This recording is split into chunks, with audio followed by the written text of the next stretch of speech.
30 আয়াতের সূরা। রাসূল সাল্লাল্লাহু আলাইহি ওয়াসাল্লাম বলতেন, সূরা মুলক যারা পড়বে এই সূরা তাকে ছাড়া জান্নাতে যাবে না। আজকে রাতে আমরা শপথ করব, যতজন ভাই বোন এখানে আছি সবাই সূরা মুলকটা পড়বো। রাজি আছি তো? রাজি আছেন? দেখি কারা কারা পড়বেন না, হাত তুলে দেখান। আপনারা খুব ভালো মানুষ, এবার দেখান তো কারা কারা পড়বেন, একটু হাত তুলে দেখায় দেন।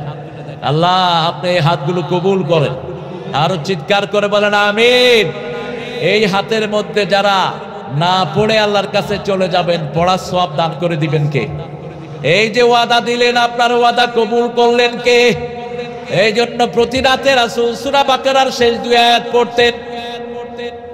285 এবং 86 শেষ 2 আয়াত, 85 নম্বর আয়াতের ভিতরে আল্লাহ ঘোষণা দিচ্ছেন, আমানার রাসূলু বিমা উনজিলা ইলাইহি মির রাব্বিহি ওয়াল মুমিনুন কুল্লুন আমানা বিল্লাহি ওয়া মালাইকাতিহি ওয়া কুতুবিহি ওয়া রুসুলিহি লা নুফাররিকু বাইনা আহাদিম মির রুসুলিহি وقالوا سمعنا وأطعنا غفرانك ربنا وإليك المصير।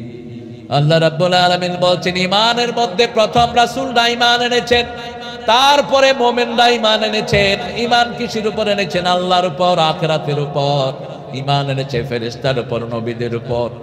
এরপরে আল্লাহ বলছেন, লা নুফাররিকু বাইনা আহাদিম মির রুসুলিহি, কোন নবীর মধ্যে আমরা পার্থক্য করি না। নবীর সুন্নাত যেখানে আমরা আছি, সব নবী আলাইহিস সালাম রাসূলের পদাঙ্ক অনুসরণ করেছেন। সব নবীদের একটাই দল, কয়টা? আরো জোরে বলেন। একটা দল, ওই দলের নাম কি? জোরে। ইসলাম। ইসলাম ছাড়া অন্য কোন দল কবরে চিনবে না, ঠিক না? ঠিক। কবরে যেতেই হবে। এই কমিটিতে বেলালি যাদেরকে নিয়ে কমিটি করেছেন তাদের অনেকেই আজকে দুনিয়াতে। মজনু ভাই, আপনাদের এলাকার সুনামধন্য লোক, কাজী পরিবারের মজনু ভাই আজকে দুনিয়াতে। আব্দুল সাত্তার সাহেব আপনাদের বাজারের ব্যবসায়ী আজকে দুনিয়াতে। আমরাও সবাই চলে যাব। আমরা সবাই কোথায় যাব? কবরে যাব। কিন্তু কি নিয়ে যাব? সেটাই হলো আমাদের বিচার্য বিষয়। আল্লাহ বলছেন, তোমরা আমাকে ওয়াদা দাও, ক্বালু সামি'না, তোমরা বলো আমরা শুনলাম, আমরা মেনে নিলাম। আল্লাহ বলেন আমিও কবুল করে নিলাম। বলেন আমরা শুনলাম, আমরা ইসলামের সব শুনবো। রাজি আছি তো? ইসলামের কোনটা আমরা বাদ দেব না। ইসলামে পায়খানার ব্যবস্থা যেমন আছে, ভোটের ব্যবস্থাও তেমন।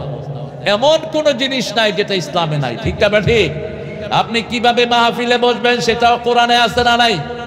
ফাফসাফু ইয়াফসাহিল্লাহ, তুমি অন্য ভাইকে জায়গা করে দাও, তোমাকে জান্নাতে জায়গা করে দিবেন কে? তুমি যদি আরেকজনকে শান্তি দাও, তোমাকে শান্তি দিবেন কে? আল্লাহ বলছেন, শিখিয়ে দিচ্ছেন, তোমরা বলো সামি'না, আমরা শুনলাম, ওয়া আতা'না, আমরা মেনে নিলাম। আল্লাহ বলেন আমিও কবুল করে নিলাম। এখনো কিন্তু করলাম না, শুধু ঘোষণা দিয়ে যদি শোন। রাসূল বলেছেন সারা রাত ওই লোকের আমলনামায় সওয়াব লেখা হতে থাকে। এবং সেই সওয়াবটা কিসের সওয়াব? কাফাতা। 3 বার বললেন, বুখারী মুসলিমের বর্ণনা। কাফাতা, কাফাতা, কাফাতা। সারা রাতের সওয়াবের জন্য যথেষ্ট, শান্তি পাওয়ার জন্য যথেষ্ট, বিপদ মুক্তির জন্য যথেষ্ট। Just to save yourself from all type of calamity, সব রকমের বিপদ থেকে আপনাকে হেফাজতের জন্য এই 2টা আয়াতই যথেষ্ট হয়ে যাবে। প্রথম আয়াতে আপনি ঘোষণা দিচ্ছেন আমি শুনলাম, মেনে নিলাম। আল্লাহ বলেন আমিও কবুল করে নিলাম। আপনি বলবেন গুফরানাক, হে আল্লাহ আপনার কাছে ক্ষমা চাই। আল্লাহ বলবেন আমিও তোমার সব গুনাহ ক্ষমা করে দিলাম। কি নিয়ামত! আমরা প্রত্যেকে ওয়াদা দেই, হে আল্লাহ বাকি জীবন আপনার হুকুমের বাহিরে একটুও যাব না। রাজি আছি তো? আমার মায়েরা ওয়াদা দেন, বিপরদিকিতে যাবেন না। আপনার চুল যেন কোনো বেগানা পুরুষ না দেখে, আপনার সৌন্দর্য যেন কোনো অন্য পুরুষ না দেখে। আপনি সাজবেন আপনার স্বামীর জন্য, রাস্তার মানুষের জন্য না। মেয়েরা স্নেহ দিবে, আলতা দিবে কার জন্য? কার জন্য?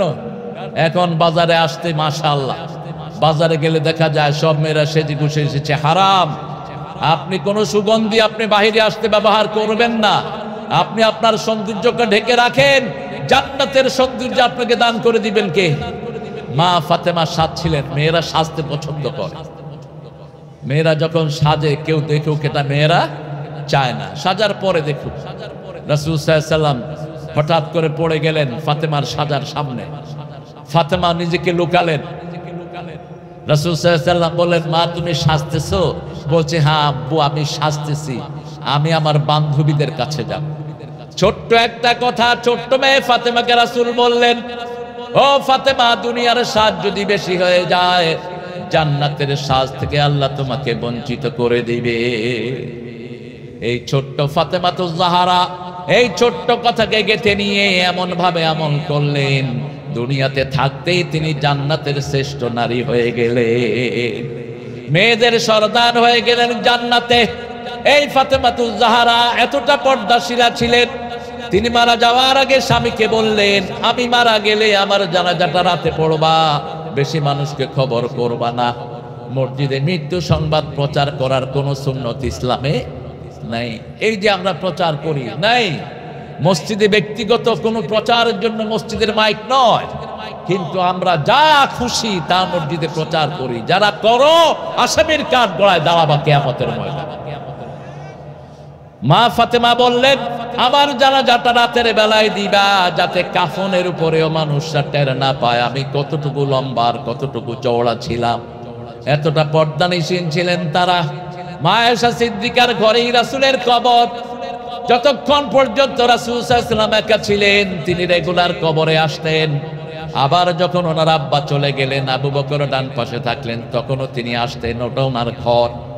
কিন্তু যখন ওমর ফারুক রাদিয়াল্লাহু আনহু শাহাদাতের আগে তিনাকে ডেকে বললেন, মা সারা জীবন রাসূলের পাশে পাশেই ছিলাম, আব্দুল্লাহ ইবনে ওমরকে পাঠালেন, যাও মা আয়েশা থেকে অনুমতি নাও, এক সাইডে আবু বকর আর এক সাইডের জায়গাটা তিনি যেন আমাকে দান করে দেন। আয়েশা সিদ্দিকা চিন্তা করলেন, জায়গাটা তো আমার জন্য রেখেছি, কিন্তু আমিরুল মুমিনিন চাচ্ছেন একজন মুসলমান ভাইকে যদি আমি অগ্রাধিকার দেই, আমাকে অগ্রাধিকার দিবেন কে? একজন মুসলমানের শান্তি যদি এনে দেই, আমাকে শান্তি দিবেন কে? আপনি যদি একজনকে সম্মান করেন, আপনাকে সম্মান দিবেন কে? আপনি যদি একজনের জন্য সুন্দর ব্যবস্থা করে দেন, আপনাকে ব্যবস্থা করে দিবেন কে? তিনি বললেন, আমি দিলাম। কিন্তু ওমর ফারুক বললেন, ও আব্দুল্লাহ শুনো, এখন আমি ওনার কথা শুনে আমি আশ্বস্ত হয়েছি, কিন্তু আমার মৃত্যুর পরে আবার জিজ্ঞেস করবা। এখন হয়তো আমি খলিফা, আমার ভয় দিতে পারে, মৃত্যুর পরে আমার ওফাতের পরে জিজ্ঞেস করবা তিনি খুশি মনে এটা দিয়েছেন কিনা। যদি এটা দেন তাহলে আমাকে এখানেই মাটি দিবা, আনা হয় মরুভূমির যে কোনো জায়গায় আমাকে ফেলে রেখো। মৃত্যুর পরে আবার তিনি জায়গাটা দিলেন। যখনই ওমর ফারুকের কবর এখানে হলো, মা আয়েশা আর পর্দা ছাড়া কবরস্থানে যেতেন না। জীবিত অবস্থায়ও পর্দা, মৃত অবস্থায়ও পর্দা। আজকে সমাজের যত উচ্ছৃঙ্খলতা সব বেপরদিগির কারণে, ঠিক না ব্যাটি? আজকে হুজুররা পর্যন্ত পরকীয়ায় লিপ্ত হয়ে যাচ্ছে। কারণ কি? এরা চোখকে হেফাজত করে না। আল্লাহ সূরা নূরের ভিতরে বলছেন, তুমি যদি চরিত্র হেফাজত করতে চাও, প্রথম তোমার চোখকে হেফাজত করো। কার কথা? কুল্লিল মুমিনিনা ইয়াগুদ্দু মিন আবসারিহিম ওয়া ইয়াহফাযু ফুরুজাহুম কুল্লিল মুমিনাতি ইয়াগুদ্দুনা মিন আবসারিহিন্না ওয়া ইয়াহফাযনা ফুরুজাহুন্না। মুমিন পুরুষকে বলে দাও সে যেন চক্ষুকে অবনত রাখে, লজ্জাস্থানকে হেফাজত করে, চোখের সাথে লজ্জার সম্পর্ক। মুমিনা মেয়েদেরকে বলে দাও তাদের চোখগুলো যেন হেফাজত করে, তাদের মডেস্টি যেন সেভ করে। She has to save her modesty. যখন সে নিজেকে হেফাজত করবে, তাকে হেফাজত করে দিবেন কে? আজকে আমরা এমন একটা সূরা থেকে কথা বলবো, জাবের রাদিয়াল্লাহু আনহু হাদিস, বুখারী মুসলিমে এসেছে হাদিস। জাবের রাদিয়াল্লাহু আনহু বর্ণনা করছেন, সাইয়েদনা মুআজ রাদিয়াল্লাহু আনহু এশার নামাজ পড়ালেন। কোন নামাজ? এশা পড়ছেন সবাই? পড়ছেন? অনেক আল্লাহর ওলি আছে নামাজ পড়ে না, কিন্তু ঈমান খুব মজবুত। তোর বুকের হাড্ডির নাম ঈমান নাকি মূর্খ? নামাজ নাই তোর মধ্যে ঈমান নাই, ঠিক না? ঠিক। তুই নামাজ পড়লি না, তুই মুমিন হলি না। এক ওয়াক্ত ছেড়ে দিবা, ওই ওয়াক্ত তুমি কাফেরের খাতায় নাম লেখাবে। কি করে ঘুমিয়ে থাকো ফজর করে কাজা, এমনও তো হতে পারে জোহরে জানাজা। কি করে ঘুমিয়ে থাকো আসর করে কাজা, এমনও তো হতে পারে মাগরিবে জানাজা। ঠিক না বে ঠিক? রাসূল একটা দোয়া হাদিস পড়তেন নামাজে। আমাদের বাংলাদেশে কোন মসজিদে ইমামের মুখে এই হাদিসটা আমি শুনি নাই। কি পড়ে নেই না শুনে নেই নাকি? রাসূল প্রত্যেক ওয়াক্ত নামাজে বলতেন সল্লু সলাতাল ওয়াদা, তোমরা বিদায়ী নামাজ পড়ো। কি নামাজ? কি নামাজ? বিদায়ী নামাজ। আজকের দিনেও বহু মানুষ মারা গেছে, ঠিক না বে ঠিক? এই মানুষগুলোর জীবনে আর জোহর আসবে না, আসর আসবে না, এসা আসবে না। আপনি যেই নামাজ পড়বেন, যদি বিদায়ী নামাজ পড়েন, আপনি সবচেয়ে সুন্দর করে পড়বেন। এই জন্য রাসূল বলছেন ইবাল্লিদ দুনিয়া কান্নাকা তাইশু বাদা, ইবাল লিআখিরাতিকা কান্নাকা তামুতু গাদা। দুনিয়ার জন্য কাজ করবে যখন, এমন ভাবে করো যেন তুমি চিরস্থায়ী বেঁচে থাকবা। রাস্তাগুলো এমন ভাবে করবেন যাতে রাস্তাগুলো 100 বছরে নষ্ট না হয়। এমন ভাবে ঘর বানান যাতে আপনি, আপনার সন্তান, নাতি পুতি সব এটা ভোগ করতে পারে। ঠিক না ঠিক? এটা হলো দুনিয়ার জন্য। আর আখিরাতের জন্য যখন কাজ করব, as if you gonna die tomorrow, আজকে এশা পড়বো, কালকে ফজর পড়ার কোনো নিশ্চয়তা। এইভাবে পড়বেন। বেলালির মেজে দুলাভাই এশার নামাজ পড়ে ঘুমিয়েছেন, ফজরের সময় ডাকা হলো, তিনি আর দুনিয়াতে নাই। এই তো দুনিয়া। সেজন্য যেই নামাজটা যখন পড়বেন বলবেন আমি যেন বিদায়ী নামাজ পড়ি। কি নামাজ? কি নামাজ? বিদায়ী নামাজ। জাবের রাদিয়াল্লাহু আনহু থেকে বর্ণিত, মুআজ রাদিয়াল্লাহু আনহু এশার নামাজ পড়ালেন। কোন নামাজ? এশার নামাজ। অনেক লম্বা সূরা পড়লেন। একজন লোক গিয়ে রাসূলকে বিচার দিলেন, আপনি নামাজ যখন পড়বেন ইমামতি, তখন আপনি মুসল্লিদের দিকে খেয়াল রাখবেন, বৃদ্ধ আছে কিনা, পায়ে ব্যথা আছে কিনা, তারপরে দাঁড়াতে ক্যাপেবল কিনা, এগুলো দেখে আপনাকে নামাজের ইমামতি করতে হবে। কোন শিশু আছে কিনা, শিশু যদি কাঁদতো রাসূল সাল্লাল্লাহু আলাইহি ওয়াসাল্লাম নামাজ শর্ট করে দিতেন। একদিন ফজরের সময় সবচেয়ে লম্বা কেরাত তিনি পড়তেন, 120 আয়াত 160 আয়াত পর্যন্ত পড়তেন 2 রাকাতে রাহমাতাল লিল। কিন্তু একদিন নাস ফালাক দিয়ে ফজর শেষ। সাহাবায়ে কেরাম জিজ্ঞেস করলেন, ইয়া রাসূলুল্লাহ, এত ছোট সূরা দিয়ে তো নামাজ পড়ান না, কেন এত সূরা পড়লেন? রাসূল সাল্লাল্লাহু আলাইহি ওয়াসাল্লাম বললেন, যখনই আমি তাকবীরে তাহরিমা বেঁধেছি, শিশুর কান্না আমার কানে ভেসে এসেছে। আমি শিশুকে কষ্ট দিতে চাই না, আমি নামাজ সংক্ষিপ্ত করে দিয়েছি। ইসলাম কত সুন্দর, সবার সুবিধা দেখে, সবার শান্তি দেখে। ঠিক না ঠিক?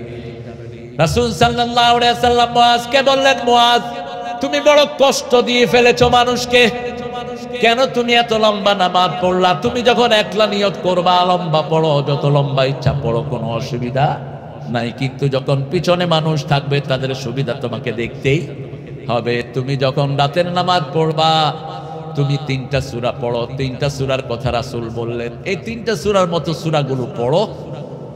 সেই সূরাগুলোর মধ্যে একটা সূরা আজকে পড়বো, যে এই সূরাটা পড়লেই কিয়ামতের চিত্র চোখের সামনে ভেসে আসে। বলেন তো কোন সূরা? হ্যাঁ, জোরে জোরে। সূরা ইনফিতার বলে ফেলেছে। সূরা ইনফিতার, সূরা ইনশিকাক, এই সূরাগুলো রাসূল বলছেন কয়েকটা সূরা। সূরা শামস কুওয়ারাত, এগুলো যখন তোমরা পড়বা, এগুলো কিয়ামত মনে করিয়ে দেয়। কি মনে করিয়ে দেয়? কিয়ামত কখন হবে? ইদা মাতাল ইনসান কাদ কামাত কিয়ামাতু। রাসূল বললেন, কেউ যখন মারা যায় তার কিয়ামত শুরু হয়ে যায়। মৃত্যুর পর থেকে তার কিয়ামত শুরু হয়ে যায়। এজন্য প্রত্যেক মানুষ চাইবো আমার জন্য মৃত্যুটা সুন্দর হয়। রাসূল বলছেন, রাতের বেলায় সন্ধ্যার পরে 100 বার যে সুবহানাল্লাহি ওয়া বিহামদিহি পড়বে, ওই রাতে যদি সে মারা যায়, তার চেয়ে সুন্দর মৃত্যু আর কারোই হবে না। সকাল বেলায় যদি 100 বার সুবহানাল্লাহি ওয়া বিহামদিহি পড়ে, ওই দিন সে মারা গেলে তার চেয়ে সুন্দর মৃত্যু আর কারো হবে না। তবে যে বেশি পড়বে তার আরো সুন্দর মৃত্যু দান করে দিবেন কে? সূরা ইনফিতার থেকে কথা বলবো। 5টা জিনিসের সম্পর্কে আল্লাহ জিজ্ঞেস করবেন। কোন মানুষের পা নাড়াতে দিবেন না।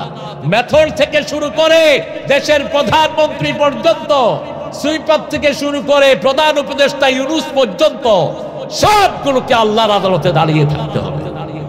কার কথা? আল্লাহর কথা বলেছেন মুহাম্মদ সাল্লাল্লাহু লা ইয়াজালু কাদামা বানি আদম হাত্তা ইউসালু আন খামস।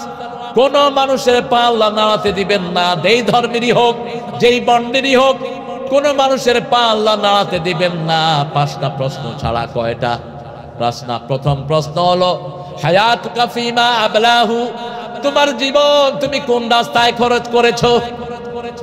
অন্তবিহীন পথে চলাই জীবন, শুধু জীবনের কথা বলাই জীবন। এটা হলো নাস্তিকের কথা। অন্তবিহীন পথে চলাই জীবন, এটা নাস্তিকের কথা। শুধু জীবনের কথা বলাই জীবন, নাস্তিকের কথা। যে মেয়েটি রোজ রাতে বদলায় হাতে হাতে, তার অভিশাপ নিয়ে চলাই জীবন, এটা মুমিনের কথা না। মুমিনের কথা কি? শুধু আল্লাহর পথে চলাই জীবন, শুধু আল্লাহর কথা মানাই জীবন। যে মেয়েটি রোজ রাতে বদলায় হাতে হাতে, তাকে অভিশাপ থেকে বাঁচানোই জীবন। ঠিক না বেঠি? তাকে অভিশাপ থেকে বাঁচাতে হবে। একটা মেয়ে যেন ডিরেল না হয়, আপনার বোন যেন বিপদে চলে না যায়, আপনার মেয়ে যেন বিপদে চলে না যায়, এজন্য আপনাকে জবাবদিহি করতে হবে। আপনি কিভাবে আপনার মেয়েকে পরিচালিত করেছেন? আপনার মেয়ের হাতে আপনি ইন্টারনেট দিয়েছেন, মেয়ে 14 জনের সাথে লাইন করেছে, এরকম মেয়ে আমি সব বলার হয় নাই। হ্যাঁ, একটা ছেলে 7টা 8টা মেয়ের সাথে লাইন করে, এরকম ছেলে কলার হয় নাই। সেটার জন্য দায়ী কে? আপনি কেন তাকে অ্যান্ড্রয়েড সেট দিলেন? কেন দিয়েছেন আপনি তার হাতে অ্যান্ড্রয়েড সেট? ক্লাস 7 এর ছেলে মা বাপে আদর করে অ্যান্ড্রয়েড সেট দিতে থাকে, বাস ক্লাস 9 পর্যন্ত যেতে না দিতে ছেলের বিয়ের প্রস্তাব সমানে আসা শুরু হলো। ছেলে বলল যে হয় বিয়ে করাইবা, নাইলে বিষ খেয়ে ফেলে দাও। এই কাহিনীগুলো নাই। কিভাবে জীবন কাটিয়েছো? 2 নাম্বার, যৌবন কোন রাস্তায় খরচ করেছো? তোমার যৌবন সবচেয়ে দামি যৌবন আল্লাহ দান করেছেন, কোন রাস্তায় খরচ করেছো? 3 নাম্বার, কোন পথে টাকা আয় করেছো? নেতা সাহেব হলে কোটি টাকার মালিক, নেতা সাহেবের টাকা পয়সার কোনো অভাব নাই। সামান্য মেম্বার 100 কোটি টাকার মালিক আছে না নাই? কলরোয়াতে নাই। এমপি সাহেব টাকার সোর্স কি? কোত্থেকে টাকা এসেছে তোর? কোথায় খরচ করেছো? মিন আইনা ইকতাসাবাহু ফীমা আনফাকাহু, কোথায় থেকে টাকা কামাই করেছো, কোথায় খরচ করেছো? 5ম নম্বর প্রশ্ন হবে যে জ্ঞান তুমি অর্জন করেছো সেটা কতটুকু তুমি কাজে লাগিয়েছো? এই 5টা প্রশ্নের উত্তর দেয়া ছাড়া কাউকে পা নাড়াতে দেয়া হবে না। এখন আপনারা বলেন, এই 5টার পরে সর্বপ্রথম কোন জিনিসের হিসাব হবে? জোরে বলেন, আরো জোরে। নামাজ। এখন যেই দলে নামাজ নাই সেই দল আমরা করব, যেই নেতার কাছে নামাজ নাই সেই নেতার কাছে আমরা যাব। আল্লাহ আমাদেরকে নামাজ হিসাবে কবুল করেন। ইযা সামাউন ফাতারাত ওয়া ইযাল কাওয়াকিবু তাতারাত ওয়া ইযাল বিহারু ফুজ্জিরাত ওয়া ইযাল কুবুরু বু'সিরাত আলিমাত নাফসুম মা কদ্দামাত ওয়া আখারাত ইয়া আইয়ুহাল ইনসানু মা গররাকা বিরাব্বিকাল কারীম। একটু আখিরাত চোখের সামনে রাখবেন, তাহলে আর দুনিয়া আপনাকে কষ্ট দিবে না। একটু একজনের মৃত্যু আপনার চোখের সামনে রাখবেন। ফাকসিরু যিকরা হাযমিল লাযাত ওয়াল মাউত, রাসূল বলেছেন বেশি করে স্মরণ করো মৃত্যু। মৃত্যু স্মরণ করলেই তুমি আর খারাপ কাজ করতে পারবে না। ঠিক না ঠিক? এখন খারাপ কাজ বাড়ছে না কমছে? করোনার পর তো আমার মনে হয় বিড়িখোরের সংখ্যা বেড়ে গেছে। করোনাটা একটা এসেছিল মানুষকে তালিম দেওয়ার জন্য। করোনায় সবচেয়ে বেশি মারা গেছে ইসলাম বিরোধীরা, সবচেয়ে বেশি মারা গেছে মদখোররা, সবচেয়ে বেশি মারা গেছে কাফের মুশরিকরা। ঠিক না ঠিক? কিন্তু মুমিনদের অবস্থা বেগতিক। মুমিনদের ছেলে মেয়েরা এখন এত বিড়ি খায়, এত নেশা করে। করোনার পরে আপনাদের এই যশোর এলাকার এক লোক নতুন করে বিড়ির ফ্যাক্টরি খুলছে। সাপ্লাই দিয়ে কুলাচ্ছেন। আগে বেচতো বিড়ি, এখন বেচে সিগারেট। এটা সিগারেট আর বিড়ি তো হালাল, কি বলেন? কথা বলেন। হ্যাঁ, কি বললেন? এত আস্তে কেন চিৎকার করে? আর জর্দা কি? জর্দা যে হুজুররা খায় মোকরু। কিসের মোকরু? তুমি সিগারেটের ভিতরে যেটা দেয় জর্দার ভিতরেও সেটাই একই জিনিস। ও তো পোড়ায়া খায়, তুমি তো চাবায়া খাও। তুমি ওই পোড়ানোর চেয়ে বড় ডাকাত। নিষেধ, এই সেবনগুলো নিষেধ। মেডিকেল সায়েন্স যুদ্ধের ফতুয়া নয়। মেডিকেল সায়েন্স ফতুয়া দিচ্ছে বিড়ির ভিতরে 1100 রোগ। কয়শো? 1100 রোগ দৈনিক পৃথিবীতে, সারা পৃথিবীতে কয়েক হাজার লোক মারা যায় শুধু বিড়ির ধোঁয়ার কারণে।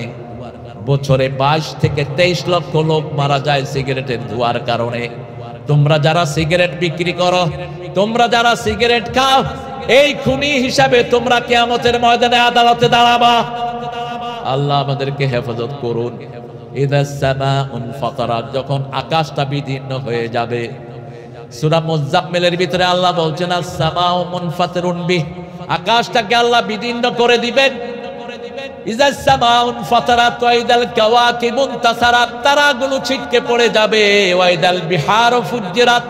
ইবনে আব্বাস বলছেন সাগরের এক অংশকে আরেক অংশের উপর আছাড় মেরে দেয়া হবে। যেমন সুনামি হচ্ছে, এক সুনামিতে 25 লক্ষ লোক দুনিয়া থেকে বিদায়। ইন্দোনেশিয়ায় সুনামি হলো কেন? ইন্দোনেশিয়ায় হলো, ইন্দোনেশিয়া কয়েক হাজার দ্বীপের দেশ। ইন্দোনেশিয়া দ্বীপগুলোতে সবচেয়ে বেশি নোংরা কাজ হয়, সবচেয়ে বেশি উলঙ্গপনা হয়। ইউরোপিয়ানরা সমানে ওখানে এসে উলঙ্গপনা করে। আল্লাহ রাব্বুল আলামিন বলছেন রাসূলের মাধ্যমে, প্রত্যেকটি সাগর প্রতিদিন 5 বার আল্লাহর কাছে মানুষকে মেরে ফেলার অনুমতি চায়। কয়বার? 5 বার সাগর বলে আল্লাহ, আমার পরে যারা নোংরামি কাজ করছে, আমার পরে যারা জনগণের হক মারছে, আমার পরে যারা ক্ষমতায় বসে বসে দেশের সম্পদ চুরি করছে, একটু অনুমতি নেন, একটা থাপ্পড় মেরে এদেরকে দুনিয়া থেকে বিদায় করে দেই। আল্লাহ অনুমতি দিলেই সুনামি হয়ে যায়। সুনামি কি? এক অংশের পানি দিয়ে আরেক অংশকে না না দিও না, দিও না, দিও না বাবা। ভালো ছেলে, এই ছেলেটা ছোটবেলা থেকেই মাহফিলের সাথে জড়িত। সুনামি নিচের থেকে ভূমিকম্প করে দেয় সাগরের ভিতরে। একটু সামান্য ভূমিকম্প হয়ে যায়, বিহারু ফুজ্জিরাত, সাগরের পানিগুলো পগলি উপরের দিকে উঠে। এত উপরে উঠে বিভিন্ন রকমের অ্যানালাইসিস এখন করছে পানি বৈজ্ঞানিকেরা। সাগরের নিচেও আরো সাগর আছে। রাসূল সাল্লাল্লাহু আলাইহি ওয়াসাল্লাম বলছেন তাহতা কুল্লা বাহার নার ওয়া কুল্লা নারিন বাহার, প্রত্যেকটা সাগরের নিচে আগুন আছে, আগুনের নিচে আবার সাগর আছে। 1400 বছর আগে বললেন রাহমাতাল লিল আলামিন, সাগরের নিচে যে আগুন আছে, এটা কি দিয়ে আমরা বুঝি? সাগরের পানিগুলো শীতকালে একটু গরম থাকে, ঠিক না? ঠিক কথা বুঝতেছেন তো? সাগরের পানিগুলো একটু গরম থাকে। কে গরম করে দেয়? কে? তিনি আল্লাহ রাব্বুল আলামিন গরম করে দেন। ইদাস সামাউন ফাতারাত ওয়া ইদাল কাওয়াকিবু ইনতাসারাত ওয়া ইদাল বিহারু ফুজ্জিরাত ওয়া ইদাল কুবুরু বু'সিরাত, সব কবরগুলোকে খুলে দেয়া হবে। কবরগুলো থেকে মানুষগুলো পঙ্গপালের মতো বেরিতে থাকবে। যারা মুনতাশির, পোক যেমন বৃষ্টি হলে মাটি ফুঁড়ে ফুঁড়ে বের হয়, এই যে আমরা যেখানে বসে আছি এটার নিচে যে হাজার হাজার মানুষের কবর নাই, তার কোনো নিশ্চয়তা নাই। সারা পৃথিবী, বিশেষ করে বাংলাদেশ ভাটির দেশ, এই দেশে ছিল পুরাটাই সাগরের নিচে। আস্তে আস্তে করে আল্লাহ রাব্বুল আলামিন সাগর সরিয়ে দিয়ে পুরা দেশটাকে বাসের উপযুক্ত করে দিয়েছেন। আবার যে কোনো সময় এই দেশটাকে সাগরের নিচে তলিয়ে দেওয়ার ক্ষমতা রাখেন কে? কি অসাধারণ শক্তি তিনার। রাসূল সাল্লাল্লাহু আলাইহি ওয়াসাল্লাম বলছেন সুলুসুল ইয়ামুত, সুলুসুল ইয়াকতুল, সুলুসুল ইয়াবকা। টোটাল জনগোষ্ঠীর 3 ভাগের 1 ভাগ। এখন 850 জনগোষ্ঠী যদি হয় পৃথিবীতে, 850 কোটি, তাহলে 3 ভাগের 1 ভাগ মারা যাবে, 3 ভাগের 1 ভাগ খুন করা হবে, 3 ভাগের 1 ভাগ বাকি থাকবে। রাসায়নিক যেই রকমের অস্ত্র বিভিন্ন পরাশক্তি বানিয়েছে, একটা যদি বাস্ট হয়, আপনি দেখবেন এক মহাদেশের অধিকাংশ মানুষ মৃত্যুর কোলে ঢলে পড়বে। ঠিক না ঠিক? যা যা তারা তৈরি করছে, নিজেদের আগুনে নিজেরাই পুড়ে মরবে। আল্লাহ রাব্বুল আলামিন বলছেন, তোমাদের শেষ ডেস্টিনেশন হলো কবর। কবর থেকে তোমাদেরকে উত্থিত করা হবে। এই কবরে দুই প্রকারের লোক যাবে। এক প্রকারের লোক হবে আসহাবুল ইয়ামিন, মা আসহাবুল ইয়ামিন, যারা ডানপন্থী। কোন পন্থী? ডানপন্থী। ডানপন্থীদের প্রথম কথা হলো লা ইলাহা, প্রথম কাজ হলো নামাজ। প্রথম কাজ কি? নামাজ। আযান হলে এরা কোথায় যাবে? মসজিদে যাবে। এরা নামাজ পড়বে, জীবনের চেয়ে সুন্দর করে নামাজ পড়বে। কখনো এরা নামাজ কাজা করবে না। ডানপন্থীদের শ্রেষ্ঠ নমুনা হলো তারা ইসলামী পোশাক পরবে, মহিলারা পর্দায় থাকবে। এটাই হলো ডানপন্থীদের নমুনা। এই ডানপন্থীদেরকে আল্লাহ বলছেন, আমি প্রথম তাদেরকে বড়ই খাওয়াবো। কি খাওয়াবেন? বড়ই খাওয়াবো। কান্দি কান্দি কলা খাওয়াবো, ছায়ায় বসাবো, তারপরে পানি খাওয়াবো। আর হিন্দু মাইথোলজিতে বলে ভরা পেটে ফল, খালি পেটে জল। এটা ইসলাম বিরোধী। ভরা পেটে জল, খালি পেটে ফল, এটা হলো আল্লাহর কোরআন। কিন্তু রাসূল বলছেন খাওয়ার সাথে সাথে পানি খাবা না। যে কোনো খাওয়ার আধা ঘন্টা পরে তুমি পানি নিবা। আজকের মেডিকেল সায়েন্স বলছে যারা খাওয়ার আধা ঘন্টা পরে পানি নেয়, এদের খাওয়া কখনো বদহজম হয় না, এদের পেট কখনো ডিস্টার্ব করে না, এদের খাওয়াগুলো সঠিকভাবে তাদের পাকস্থলী হজম করতে পারে। আলহামদুলিল্লাহ। 1400 বছর আগে বলছেন রাহমাতাল লিল আলামিন, সেই নবীর রাহমাত যা বলেছেন সবই বিজ্ঞান। আল্লাহ বলছেন ডানপন্থীদেরকে আগে আমি জান্নাতে নিয়ে বড়ই দেব, তারপরে কান্দি কান্দি কলা দেব, ছায়ায় বসাবো, তারপরে পানি দিব, তারপরে আবার ফল দিব। ফল যারা বেশি খায় তাদের রোগ ভালো করে দেন কে? আরো জোরে বলে। আর বাংলাদেশের মতো ফল, বিশেষ করে কলারোয়াতে তো ফল নাই। এখন আমও হয়, সব হয়। কি নিয়ামত আল্লাহ ভরে দিয়েছেন, আলহামদুলিল্লাহ। আল্লাহ বলছেন ইদাস সামাউন ফাতারাত ওয়া ইদাল কাওয়াকিবু ইনতাসারাত ওয়া ইদাল বিহারু ফুজ্জিরাত ওয়া ইদাল কুবুরু বু'থিরাত আলিমাত নাফসুম মা কদ্দামাত ওয়া আখারাত। আগের পরের সব আমলনামা মানুষের হাতে দান করে দিবেন কে? সব জেনে যাবে। আজকের বিজ্ঞান বলছে 48 সেকেন্ডে মানুষ 80 বছরের সমস্ত স্মৃতি তার মনে আনতে পারে। কত সেকেন্ড? 48 সেকেন্ড, 1 মিনিটও না। অর্থাৎ আপনার এই ব্রেনটি 10,000 সুপার কম্পিউটার চেয়ে ফাস্ট। কম্পিউটার যত তাড়াতাড়ি আপনাকে সিগন্যাল দিবে, তার চেয়ে 1000 গুণ তাড়াতাড়ি সিগন্যাল দেয় কে? ব্রেন। যেমন আপনি রাতের বেলায় রাস্তা দিয়ে হাঁটছেন, হঠাৎ করে দেখলেন ফস করে উঠলো কি জানি, আপনি তাকালেন, তাকেই দেখলেন যে গোখরা, এরকম ফনা ধরে সাপটার নাম কি? গোখরা। আপনার ব্রেন সাথে সাথে বলবে দৌড় মার। আশেপাশে কে আছে দেখার সময় নাই, কি দিবেন? দৌড় দিবেন। মুহূর্তের মধ্যে কাজগুলো হয়ে যাচ্ছে। সেকেন্ডের অনেক কম সময়ে আপনি কাজ করে ফেলছেন। কালাহমিল বাসারে আও আকরাব। আল্লাহ বলছেন চোখের পলক ফেলতে যত সময় লাগে তার চেয়ে দ্রুত কাজ করে ফেলেন কে? আল্লাহ। সে আল্লাহ রাব্বুল আলামিন বলছেন এইভাবে তুমি তোমার ব্রেনকে আমি এতটা সেন্সার ক্ষমতা দিয়েছি, মুহূর্তের মধ্যে তোমার ব্রেন সব করে ফেলে। আপনি যখন দেখলেন সাপটা হলো ধোঁড়া সাপ। কি সাপ? ধোঁড়া সাপ, যেটার বিষ নাই। এটার কি বলেন? ধোঁড়া সাপ। তখন আপনার ব্রেন বলবে এটা বিষ নাই, লেজ ধরে ঘুরা, লেজ ধরে ঘুরা। বাস এই মুহূর্তের মধ্যে হয়ে যাচ্ছে। সে আল্লাহ রাব্বুল আলামিন বলছেন তুমি জানতে পারবা কি কি আমল তুমি করেছো। আমরা বললাম আল্লাহ কি কি আমল আমরা করেছি আমরা কেমনে জানবো? সূরা জিলজালের ভিতরে আল্লাহ বলছেন ফামাইয়া আমাল মিসকালা যাররাতিন খায়রান ইয়ারাহু ওয়া মাইয়া আমাল মিসকালা যাররাতিন শাররান ইয়ারাহু। তোমরা যারা পরিমাণ যে আমল করেছো, কি হয়েছে? বসো। হ্যাঁ, যাও নিয়ে যাও। হ্যাঁ রে আল্লাহ রে। জাররা কাকে বলে? রাসুন নামলা। বালি উড়িয়ে দিলে ভারীটা নিচে পড়ে যায়, আর যেটা বাতাসে ঘুরে বেড়ায় খালি চোখে দেখা যায় না, এটার নাম কি? এটার নাম জাররা। এটাও আল্লাহ বলছেন এই সামান্য পরিমাণ আমল তোমার হাতে আমি দিয়ে দেব। তুমি সেই আমলটা দেখবা, ভালো আমল দেখে তুমি খুশি হয়ে যাবা। কলরোয়া ফুটবল ফিল্ডে কোরআন তাফসীর হয়েছে, হাজার লক্ষ লোক এখানে জমা হয়েছে। হিন্দু ভাইয়েরও এক কোনায় বসে শুনেছে, শুনে শুনে মনে স্থির করেছে কোরআন ছাড়া কোনো দল আমি করব না। সাথে সাথে তার গুনাহ মাপের সিদ্ধান্ত নিয়েছেন কে? বুখারীতে হাদিস, রাসূল বলছেন, one man was passing by this congregation, একজন মানুষ এই মাহফিলের পাশ দিয়ে যাচ্ছিলেন। Suddenly he has seen lot of people gathering here to listen to the Quran. লক্ষ মানুষ এখানে জমায়েত হয়ে কি যেন শুনছে, সেও দাঁড়িয়ে গেল। সে মাহফিলের জন্য আসেনি। ফেরেশতারা জিজ্ঞেস করবে, আল্লাহ এই লোকটার মাথা থেকে পায়ের তালু পর্যন্ত গুনাহ, কিন্তু কোরআনের বাগানে দাঁড়িয়ে আছে, আপনি তাকে মাফ করবেন কিনা? আল্লাহ বলবে, আল্লাহ জিজ্ঞেস করবেন সে আমাকে দেখেছে কিনা। না, আমার জান্নাত দেখেছে না, জাহান্নাম দেখেছে না, দেখে নাই। ও ফেরেশতারা তোমরা সাক্ষী থেকে যাও, না দেখে আমার কোরআনকে ভালোবেসে যখন সে দাঁড়ালো, তার জীবনের গুনাহও আমি আল্লাহ মাফ করে দিলাম। এই জন্য এই মাহফিলগুলো হোক, আপনারা চান তো? এই মাহফিলের বিরুদ্ধে যারা কথা বলবে তারা আল্লাহর দুশমন, রাসূলের দুশমন, ঠিক না বাড়ি? আমাদের জীবন দিয়ে হলেও আমরা কোরআনের মাহফিল দিয়ে রাখবো। রাজি আছেন না নাই? হাত তুলে দেখিয়ে দাও মুসলমান।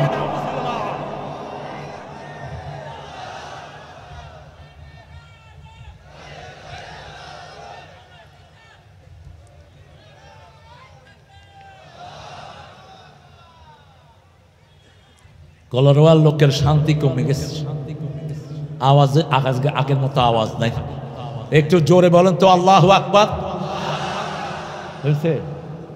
তুমি নিজেই তো কোনে জোরে বলেন আল্লাহু আকবার। ওই যে নেতা সাহেবের মতো আর কি, জেহাদ জেহাদ জেহাদ সাই, জেহাদ লাগলে নেতা নাই, কর্মীদেরকে ঠেলা দিয়ে নেতা আউট, এরকম দল আছে না নাই? বহু নেতা আছে এরকম, সুবিধাবাদ জিন্দাবাদ, আছে না নাই? আল্লাহ এসব নেতাদের থেকে আমাদেরকে হেফাজতে রাখেন। আমাদের আমলগুলো আল্লাহ হাতে তুলে দিবেন। কি আমল হাতে তুলে দিবেন? আপনি একজন মানুষের খারাপ চিন্তা করছেন, সেটা আল্লাহ আপনার চোখের সামনে তুলে দিবেন। আবার একজন মানুষকে আপনি উপকার করেছেন, তাকে একটা কথা বলে সেই সওয়াবটাও আপনার চোখের সামনে তুলে দিবেন কে? রাসূল সাল্লাল্লাহু আলাইহি ওয়াসাল্লাম বলছেন, মানুষ মনে করে দোয়াগুলো কবুল হয় না, আল্লাহ সব দোয়া জান্নাতে সাজিয়ে রেখেছেন। আল্লাহ বলবেন, বান্দা তুমি আমার কাছে কি কি চেয়েছিলে? বান্দা কিছু বলার পরে ভুলে যাবে, কারণ ছোটবেলা থেকে এই পর্যন্ত কত দোয়া আমরা করেছি, সব দোয়া আমাদের কারো মনে নাই। আল্লাহ বলবেন, তুমি ছোটবেলা থেকে যা যা দোয়া করেছো একটু ডান দিকে তাকাও। গোলাম ডান দিকে তাকিয়ে দেখবে, নাবালক থেকে শুরু করে মৃত্যু পর্যন্ত যত দোয়া করেছে সব আল্লাহ জান্নাতে তার জন্য সাজিয়ে রেখেছে। গোলাম সেজদায় পড়ে বলবে, আল্লাহ যা দুনিয়াতে দিয়েছো তাও যদি না দিতে আমি ধন্য হয়ে যেতাম। এই জন্য কোনো দোয়াকে ছোট করে দেখবেন না। যখনই সুযোগ পান দোয়া করবেন কার কাছে?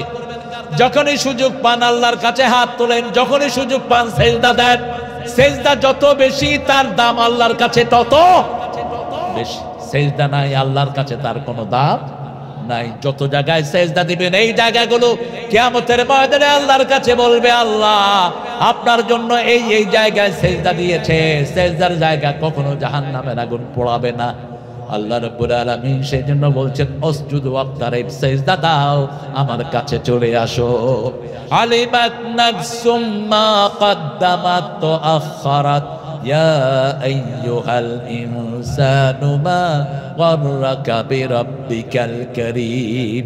আল্লাহ বলবেন, হে আমার বান্দারা, হে বাংলাদেশের লোকেরা, কোলালোয়ার লোকেরা, হে বিভিন্ন দর করা লোকেরা, কোন জিনিস আমার মতো দয়ালু রবের ব্যাপারে তোমাদেরকে উদাসীন করে রেখেছে? কোন জিনিস তোমাকে ধোকায় ফেলে রেখেছে? এত নেয়ামত দেওয়ার পরে নামাজ পড়ে না, এরকম লোক বেশি না কম? কথা বলে। জুমার দিন ছাড়া মসজিদে মুসল্লি নাই, সকালবেলায় মুসল্লি নাই। দেশ তো মুসলমানের দেশ বলে, জোহরে মুসল্লি নাই, আসরে নাই। বিশাল বিশাল দলের নেতা, নামাজের একটু গন্ধ তার কাছে নাই। এক সপ্তাহে শুধু জুমার নামাজ পড়ে, এরকম পান্ডা নেতা আছে না নাই? কথা বলেন। কি দিয়ে আপনি নামাজ আল্লাহর কাছে জান্নাত পাবেন? কি দিয়ে? কি দিয়ে আপনি আল্লাহর বান্দা হবেন? জান্নাতের চাবি কি? আরো জোরে বলেন। নামাজের চাবি কি? নামাজের চাবি ওযু। নামাজের চাবি ওযু। কি সুন্দর লিঙ্ক দেখেন। রাসূল সাল্লাল্লাহু আলাইহি ওয়াসাল্লাম ওযু করতেন, ওযুর পানি কখনো মুছে ফেলতেন না। আমরা তো পাগল হয়ে মুছি ওযুর পানি। রাসূল সাল্লাল্লাহু আলাইহি ওয়াসাল্লাম বলছেন ওযুর পানি যদ্দূর যাবে তদ্দূর কিয়ামতের ময়দানে সূর্যের চেয়ে আলোকিত হয়ে যাবে। সাহাবায়ে কেরাম জিজ্ঞেস করলেন, বিশেষ করে মা আয়েশা বললেন, ইয়া রাসূলুল্লাহ, কিয়ামতের ময়দানে আপনার উম্মত আপনি কিভাবে চিনবেন? রাসূল সাল্লাল্লাহু আলাইহি ওয়াসাল্লাম বললেন, চিত্রা ঘোড়া যেমন ঘোড়ার মাথা দেখে চিনা যায়, আমার ওযু করা উম্মতগুলোর চেহারা দেখে আমি তাদেরকে চিনে নেব। এখন আপনার অবস্থা হলো, নজরুল বলছে ঘুমাইয়া কাজা করেছ ফজর, তখনও জাগনি যখন জোহর, হেলায় খেলায় কেটেছে আসর, মাগরিবের ওই শুনিয়া যান, এখনো জমাতে হওয়ার শামিল, এখনো এর সাথে আছে স্থান, বাজিছে দামামা বাদরে আমামা, শির উঁচু করে মুসলমান, দাওয়াত এসেছে নয়া জামানার, ভাঙা কেল্লায় উড়ে নিশান। আজকে এই মাঠে বসে ওয়াদা করব, নিজে নামাজ ছাড়বো না, ছেলে মেয়েদেরকে নামাজের বাহিরে রাখবো না। রাজি আছো মুসলমান? এক ওয়াক্ত নামাজ আর ছেড়ে দেব না। একটু হাত তুলে দেখা দেই, বলেন হে আল্লাহ, হে আল্লাহ, আপনার নামে ওয়াদা করছি, জীবনে আর কোনোদিন ফরজ নামাজ, ফরজ রোজা, ফরজ পর্দা, ফরজ কোরআন মানা ছেড়ে দেব না। আমিন ইয়া রাব্বাল আলামিন। আহারে, আমাদের দেশ একটা শান্তির দেশ, যেই আসে সেই লুট করে। এখন যিনারা আছেন ওনারা কি ভালো? কথা কন না। এখন যিনারা আছেন ওনাদের মধ্যে লুটেরা আছে না নাই? সব লুটেরা বসে আছে। দেশের কোনো শান্তি নাই, গরিবের বিবি সবার ভাবি। গরিব দেশ, যে ক্ষমতায় বসে আর ছাড়তে চায় না, কারণ ক্ষমতার মজা বড় বেশি মজা। ফোন করলেই শুধু টাকা টাকা, হিসাব দেওয়ার কোনো চিন্তা নাই। একটা গ্রুপ আছে যারা হিসাব দেওয়ার চিন্তা করে, কারো থেকে তারা চাঁদা খায় না, আছে না নাই? কোন গ্রুপ তারা? আরো জোরে বলেন। এই এলাকায় এমপি ছিলেন একজন শেখ, কি নাম? কি নাম? কেমন ছিলেন? আপনারা এত লক্ষ লোক সার্টিফিকেট দেন, কেমন ছিলেন? কারো থেকে কোনো চাঁদাবাজি করেন নাই। চাঁদাবাজ কখনো আল্লাহ জান্নাতে যেতে পারবে না। খবরদার, চাঁদাবাজি যেন না। হ্যাঁ, আপনার টাকার দরকার, আপনি ব্যবসা করেন। আপনার টাকার দরকার, আপনি আল্লাহর কাছে বলেন, টাকার ব্যবস্থা করে দিবেন কে? আল্লাহর কাছে সব রকমের জিনিস আছে না নাই? আপনাদের এই কলারোয়াতে কত ব্যবসা। এখন কলারোয়া, আগের কলারোয়ার চেয়ে এখন কলারোয়া লোকজন বাড়ছে না কমছে? হায় রে দোকান, যেদিকেই তাকায় দোকান আর দোকান, মানুষ আর মানুষ। মানুষ যখন বাড়ে ব্যবসাও বাড়ে। আল্লাহর সবচেয়ে বড় নেয়ামত হলো মানুষ। সবচেয়ে বড় নেয়ামত কি? মানুষ। মানুষ বেশি যেখানে প্রাণ বেশি সেখানে আল্লাহ রাব্বুল আলামিন বলছেন, কোন জিনিস আমি রবের ব্যাপারে তোমাকে উদাসীন করে রেখেছে, আমি রবের দাওয়াত যদি তুমি গ্রহণ করো, আমি রবের উপরে যদি তুমি ইস্তেকামত করো, রব যা বলেছে সেটার উপরে যদি তুমি থাকো, দুনিয়ার কোনো চিন্তা তোমার থাকবে না, আখিরাতের দুশ্চিন্তা হবে না। কার কথা? আল্লাহ ওয়াদা দিয়েছেন, ইন্নাল্লাযীনা ক্বালু রাব্বুনাল্লাহু সুম্মা ইসতাকামু তাতানাজ্জালু আলাইহিমুল মালায়েকা আল্লা তাখাফু ওয়া লা তাহজানু ওয়া আবশিরু বিল জান্নাতিল্লাতী কুনতুম তুআদুন। আল্লাহ বলছেন সূরা ফুসসিলাতের ভিতরে, যারা আমাকে রব মানে, মা গাররাকা বিরাব্বিকাল কারীম, নামাজে ঢুকলেই আগে রবের কথা শিখিয়ে দিচ্ছেন কে? কারণ কবরে গেলেই প্রথম রবের প্রশ্ন আসবে। এই জন্য হাত তুলে আমরা বলি আলহামদুলিল্লাহ, প্রথম হাত তুলে বলি আল্লাহু আকবার, এরপরে নামাজ শুরু করে বলি আলহামদুলিল্লাহি রাব্বিল আলামিন। দীর্ঘ সময় কেরাত পড়ি, রুকুতে গেলেই আল্লাহ বলেন, এখন কি বলে আমাকে ডাকবা? আমরা ডাকতে থাকি সুবহানা রাব্বিয়াল আযীম। এরপরে রুকু থেকে উঠে ইমাম বলে সামি আল্লাহু লিমান, আমরা বলি রব্বানা লাকাল। আল্লাহ বলেন, নবী বলে দাও, যারা বলে রব্বানা লাকাল হামদ, আমি তাদের জীবনের সব গুনাহগুলো মাফ করে দেই। ইসলামের মতো এত গুনাহ মাফ কোন ধর্মে নাই। আহারে, তোমাদের তো দলিল নাই। আর দুনিয়া বিদ্যালয়ের আখিরাত বিদ্যালয়ের এই যে জমিনে বসে আছেন, এটা দলিল আছে না নাই? আপনার বাড়ির জমিনে দলিল আছে না নাই? তো আপনি দলিল ছাড়া কোথায় যান? হিন্দু ভাইদের পূজারও কোনো দলিল নাই, তাদের 7টা কিতাবের একটার ভিতরেও পূজার কোনো কথা নাই। হিন্দুরা তো পূজা করে করে, সেখানে গিয়ে কি মুসলমানরা কয় তোমাদের পূজা খুব সুন্দর। তুই বেটা মুসলমান, এদের পূজারে সাপোর্ট দেস কেমন? তুই তাদের নিরাপত্তার সাপোর্ট দিবি যাতে তাদের ধর্মীয় স্বাধীনতায় কেউ হস্তক্ষেপ করতে না পারে, কিন্তু কোন মন্দিরে কোন মুসলমান ঢুকে ওটাকে সাপোর্ট করা হারাম, হারাম, হারাম। যারা গিয়েছো তওবা করে নিজের ঈমান সংশোধন করে না। আল্লামা সাইদি ধর্ম মন্ত্রণালয়ের চেয়ারম্যান ছিলেন, খালেদা জিয়াকে ধন্যবাদ জানাই। আল্লামা সাইদিকে হৃদয় দিয়ে ভালোবাসতেন তিনি। আজকে কি হলো? জামাত আর বিএনপির ভিতরে ঠোকাঠুকি। এটা বাদ দাও। এই ঠোকাঠুকি যদি তোমরা করো, অচিরেই ওই ফ্যাসিস্ট, ওই খুনি হাসিনা আবার আসবে। সেই জন্য আমরা কোনো ঠোকাঠুকিতে যাব? আমরা চাই দেশটা শান্তিভাবে চলুক, ঠিক না বেঠিক? গত বছর আমার হাবিব ভাই এখানে ছিলেন, এই বছর নাই কেন? হ্যাঁ, আরে আনতে চাইলে এখানে হাবিব থাকবে, এখানে ইজ্জতুল্লাহ থাকবে, ঠিক না বেঠিক? নাই কেন তোমরা নাই কেন? 5ই আগস্ট পর্যন্ত তোমরা একসাথে কাঁধে কাঁধ মিলে আন্দোলন করেছো। যেখানে বিএনপির রক্ত সেখানে জামাতের রক্ত, ঠিক না বেঠিক? যেখানে বিএনপি লোককে ফাঁসি দেওয়া হয়েছে সেখানেই জামাতের 5 জন আল্লাহর ওলিকে দুনিয়া থেকে বিদায় করা হয়েছে। কেন তোমরা আলাদা হও? মামলা খেয়েছে এই দুইটার কোন কর্মী বাড়িতে থাকতে পারে নাই, ঠিক না বেঠিক? গত বছর হাবিব বলেছে আমাকে যে 17 জনকে লাইফ 17 বছরে মৃত্যুদণ্ড দিয়ে দিয়েছে। 70 বছর। এই মামলা খায় যারা, মিথ্যা মামলায় যারা জড়ায়, মিথ্যা মামলা যারা দেয়, যাদেরকে দেয় ওদের সব গুনাহ যারা দেয় তাদের আমলনামায় আল্লাহ ট্রান্সফার করে দেয়, ওদেরকে আল্লাহ মাসুম করে দেয়। 4 জন মারাও গিয়েছে। আমরা একসাথে যদি চলি, বাংলাদেশের শান্তি কেউ ছিনিয়ে নিতে পারবে না, ঠিক না ঠিক? পার্লামেন্টে যাওয়ার কোনো শখ ইসলাম আমাদের নাই। আমরা পার্লামেন্টে গিয়ে আমাদের কোনো লাভ নাই, বসে কোনো লাভ নাই। আমরা চাই যেই পার্লামেন্টে যাবে এবার কোরআন দিয়ে পার্লামেন্ট চালাতে হবে। কোরআনের বাহিরে পার্লামেন্ট চালাবা একদিনে চলতে দেব না। রাজি আছো কিনা মুসলমান? হাত তুলে দেখাও।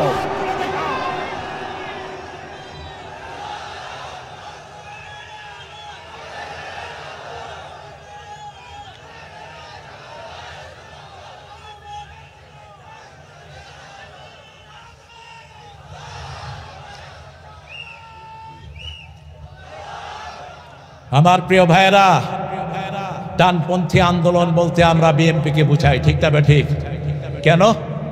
কারণ এই সংবিধানকে যখন শেখ মুজিব সেকুলার বানিয়েছিল, আল্লাহ বিরোধী বানিয়েছিল, তখন এই সংবিধানে প্রথম বিসমিল্লাহ ঢুকিয়েছে কে? জোরে বলেন, জোরে বলেন। এই সংবিধানের উপর তিনি লিখেছেন আল্লাহর উপর অবিচল আস্থা ও বিশ্বাস। কোরআন শরীফে সবচেয়ে যে আয়াতটা বেশি, সেই আয়াতটা কোন আয়াত? বিসমিল্লাহির রহমানির রহিম। সেই জন্য আমরা পরস্পর যেন একসাথে থাকি। আমাদের একসাথে থাকাটাই চানকে। ঐক্য আছে যেখানে শান্তি আছে, সেখানে 5ই আগস্ট যদি সব দলের লোকেরা ওই ফ্যাসিস্টকে তাড়ানোর জন্য ঘর থেকে বের না হতো, হয়তো আন্দোলন এখনো চলতে থাকতো, ঠিক না ঠিক? সবাই যখন একসাথে বেরিয়েছে, আন্দোলনকে সফল করে দিয়েছেন কে? সেই আন্দোলনে হিন্দু আছে না নাই? মুসলমান আছে না নাই? সব দলের লোক আছে না নাই? ঘর থেকে বেরিয়ে পড়েছে সবাই।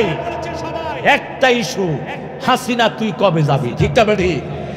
হাসিনা সব রান্না বাড়া করে খাবে, পোলাও, কোরমা, জর্দা, কালিয়া, কুত্তা যা আছে, পুকুরের থেকে কাতল মাছ উঠেছে বড় বড় পিস, খাবে, মুখে দিবে। এমন সময় 3 বাহিনীর প্রধান গিয়ে বলে এইখানে ঢুকায় না, ভাগে। পুলিশের আইজিকে বলছে এই তুই কি করস? আমি কি করব, এত মানুষ, আমার কাছে এত গুলি নাই। বিমান বাহিনীর প্রধানকে বলল তুই কি দেখছ? কয় আমি টাওয়ারে উঠে দেখি চারিদিক থেকে শুধু বল্লার মতো মানুষ আসছে। সেনাবাহিনীর প্রধানকে বলছে গুলি চালাও। সেনাবাহিনীর প্রধান বলছে আমার এত গুলি নাই। এখন বলছে আমিও ছাড়বো না। সেনাবাহিনীর প্রধান বলছে একটু পরে লোকেরা আপনার হাত পা ছিঁড়ে ফেলবে। ছেলেকে বলল, ছেলে বলল এই ওয়াকার, তোরে আম্মা কি দেয় নেই? ওয়াকার বলছে আমি তো আপনাদেরই জামাই, মাথাটা ঠান্ডা করে। আপনার আম্মারে কম তাড়াতাড়ি হেলিকপ্টারে উঠতে, তা না হলে ভাত খাবে না, ওনারে জনগণে খায়া ফেলবে। কিছুই হয় নাই তোমাদের, তোমরা যা জুলুম করেছো জনগণ কোনো কিছু তোমাদের উপর অত্যাচার করে নেই, ঠিক না বেটি? সব শান্তিপূর্ণ ভাবে পালিয়ে গেছো। পালানোর পরে যেটা মানুষের জিনিস মানুষ নিয়ে গেছে, ঠিক না বেটি? যেমন যশোরে একটা বিল্ডিং বানিয়েছে এক শয়তান, জায়গাটাও অন্য মানুষের।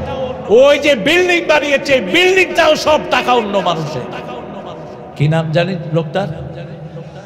সব মুখস্থ। হ্যাঁ হ্যাঁ, ছাগলদার। এই বিল্ডিং ফালায় থুয়া বাকছে।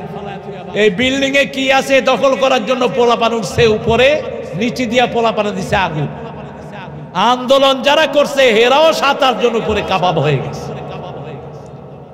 এই বিল্ডিংতে পোড়ানো ঠিক হয় নাই। রাসূল বলছেন কোন জায়গায় যখন বিজয় লাভ করবা, কোন স্থাপনা ভাঙবা না, কোন গাছের পাতা ছিঁড়বা না, কোন বাড়ি ভাঙবা না, রাস্তা ভাঙবা না, সবগুলো অক্ষত রাখো যাতে অন্য মানুষ এটাকে ব্যবহার করতে পারে, ঠিক না বেটি? আমি ওই বিল্ডিং দেখে বলছি এটার মাদ্রাসা বানায় দাও, এটাকে মসজিদ বানায় দাও। এই 12 তলায় যদি মানুষ নামাজ পড়ে আল্লাহর দরবারে মানুষের ফরিয়াদ পুষবে, মানুষ শান্তি পাবে, ঠিক না বেটি?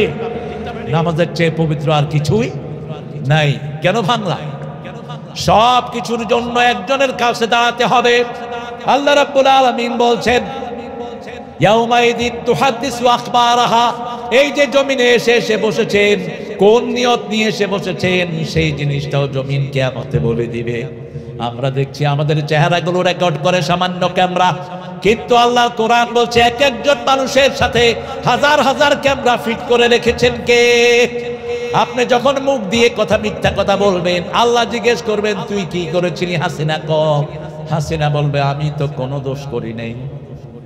এখনো তো বলে আমি কিচ্ছি, বলে না? আরে কথা কর না কেন? আমি কি করছি? আপনি কি করছেন?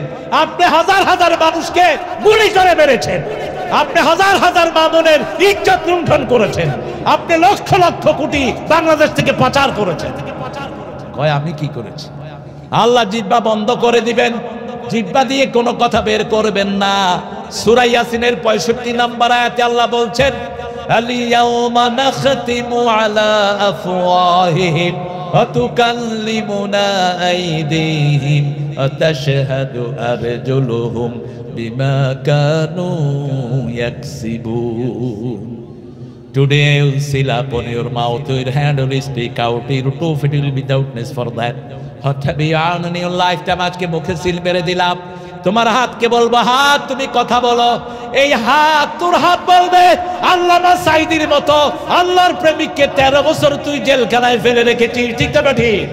তারপরে তোর লোক দিয়ে ইনজেকশন দিয়ে তাকে দুনিয়া থেকে বিদায় করেছিস। আল্লামা সাঈদী রাহমাতুল্লাহ আলাইহি উত্থান হয়েছে এই সাতক্ষীরায়। এই সাতক্ষীরার বহু হাতে ঘাটে তিনি সাইকেল চালিয়ে ওয়াজ করেছেন। তিনি নিজে আমাকে বলেছেন সাতক্ষীরাকে হৃদয় দিয়ে ভালোবাসতেন। কি নাম? আল্লামা সাঈদী। আপনারা তাকে ভালোবাসেন তো? তিনি কোথায় যাবেন বলেন? আল্লাহ তাকে কোথায় দিবেন? আমরা আল্লাহর কাছে দোয়া করি, বলেন হে আল্লাহ, হে আল্লাহ আপনার এই গোলামকে জান্নাতুল ফেরদাউসের শ্রেষ্ঠ মেহমান বানায়া দেন।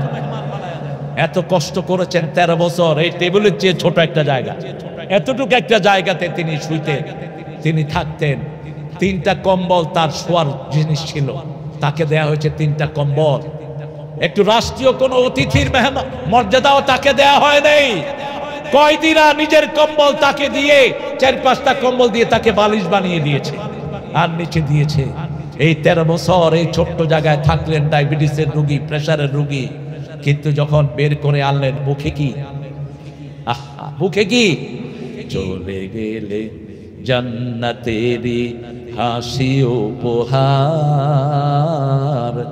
দিনের পথে চলবো মোরা এই তো অঙ্গীকার।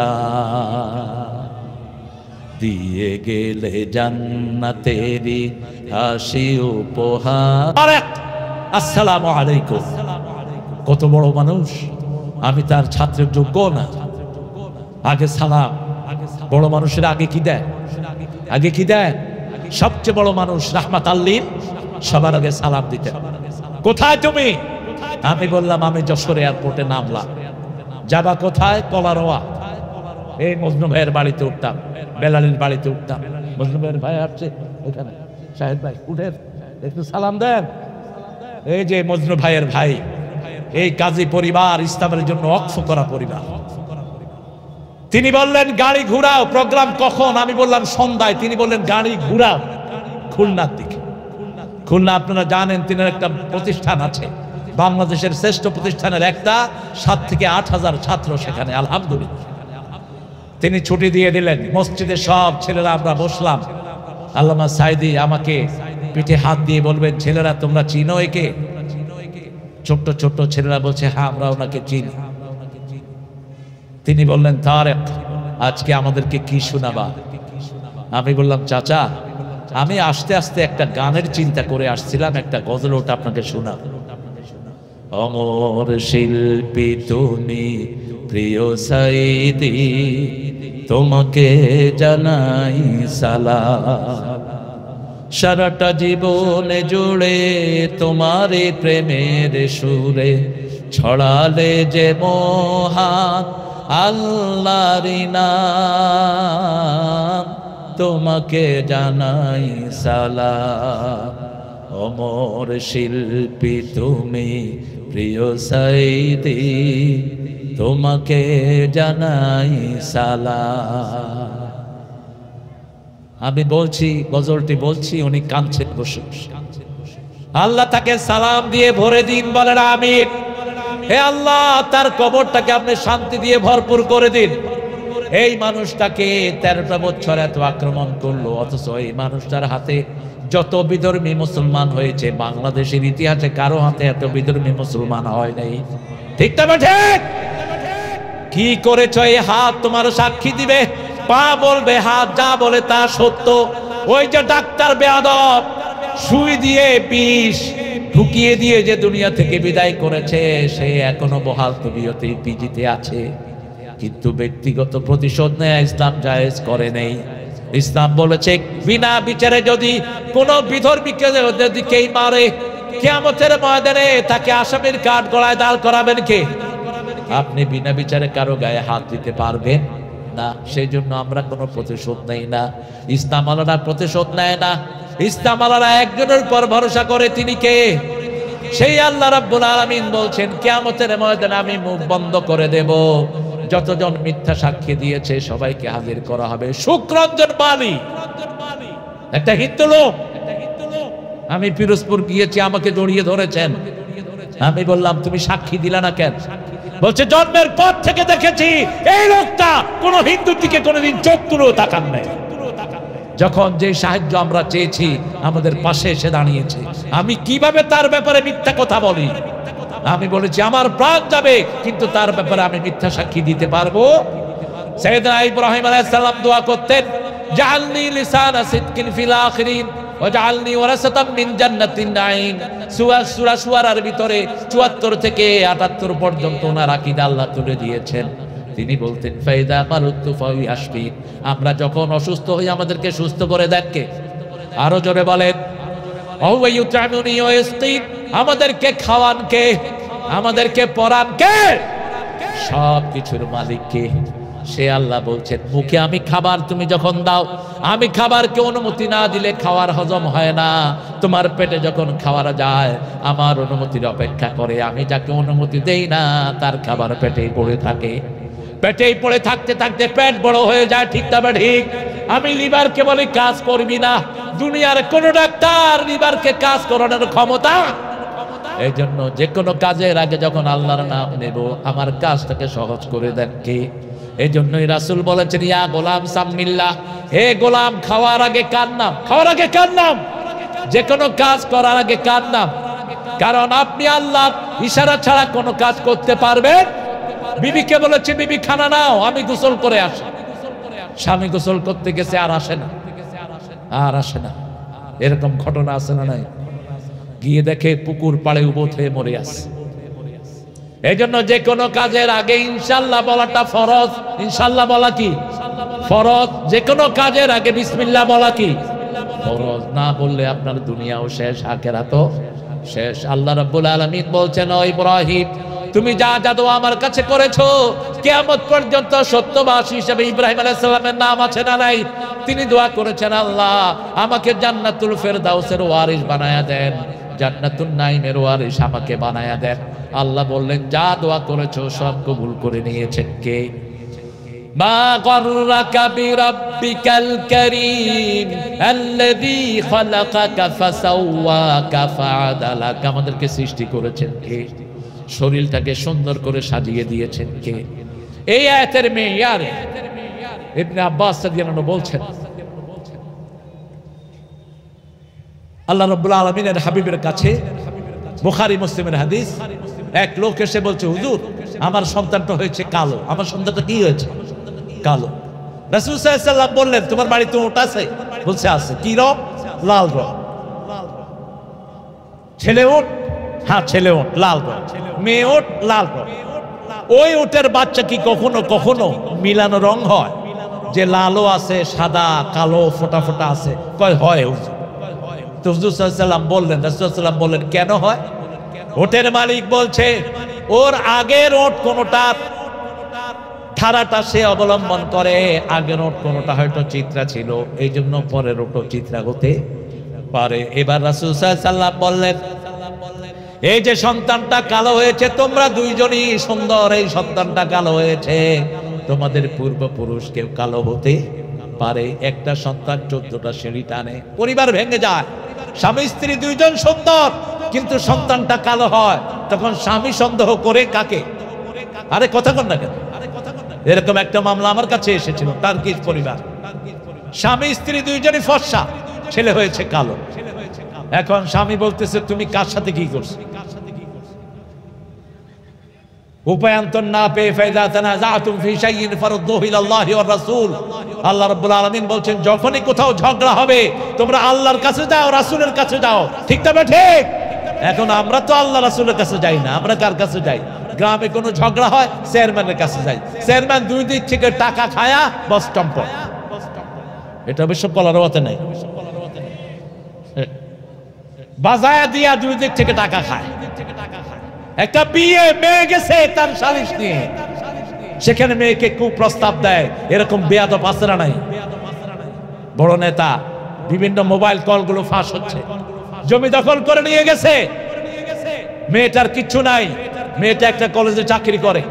বড় নেতাকে বলছে, নেতা আপনি ছাড়া তো আমাদের অবলম্বন নাই, দোকানগুলো নিয়ে গেছে, এই জমিটা যদি ছেড়ে না দেন বাচ্চা নিয়ে আমাদের মরা ছাড়া উপায় নাই। বলছে, তুমি একটু একান্তে আমার সাথে দেখা করো। মেয়ে বলছে, একান্তে মানে কি? বলছে, একান্তে মানে তুমি বুঝো না, তুমি একটু একা আমার সাথে এসে দেখা করো। এরকম লম্পট আমাদের সমাজে নাই। কথা বলেন না কেন? এদেরকে মোবাইল ট্যাকিং করে ধরো, পিটিয়ে মারো জনগণের সামনে। যেখানে ইসলাম নাই সেখানে জনগণের ভোগান্তির কোনো শেষ নাই, আর যেখানে ইসলাম আছে সেখানে সমাধান আছে। আমি তাদেরকে জিজ্ঞেস করলাম, who was black in your whole family? এই ছেলে, তোমার পরিবারে তোমার দাদা, পরদাদা, তোমার চাচা, ফুফু কে ব্ল্যাক ছিল? বলছে, আমার দাদার দাদা ছিল কালো। আমি বললাম, এই সন্তানটা হয়েছে, এটা হলো তোমার দাদার দাদা। সব সমাধান কোরআনে আছে না নাই? একটা ছেলের যদি 14 পুরুষের কেউ কালো হয়, সন্তানটা কালো হতে পারে। একটা ছেলে মেয়ের 14 পুরুষের যদি কেউ সাদা হয়, সন্তানটা সাদা হতে পারে। দেখা যায় পিতামাতা দুইজন কালো, কিন্তু সন্তানটা সাদা। আইয়ে সূরাতিম মা শাআ রাক্কাবাক, তোমাদের যেই চেহারা আল্লাহ দিতে চেয়েছেন, লক্ষ কোটি মানুষ তিনি সৃষ্টি করেছেন, কারো সাথে কারো চেহারার কোনো মিল, চেহারা তো দূরের কথা, কণ্ঠের মিল নাই। কতজন আল্লামা সাইদি সাজতে চায়, ঠিক না বেঠি? কণ্ঠ একটু এদিক সেদিক হতে পারে, কিন্তু সাইদি হওয়া সম্ভব। কি নেয়ামত আল্লাহ দিয়েছেন বলেন তো। দেখেন, গলাটা যে সবচেয়ে অবাক, আল্লাহর প্রত্যেকটা জিনিস এতটা সায়েন্টিফিক, আমাদের চিন্তায় আসতে পারবে না কিভাবে আল্লাহ এটা করে, কিভাবে গলার কণ্ঠ বের হয়। আওয়াজ বের হয়? বলেন তো কিভাবে বের হয়?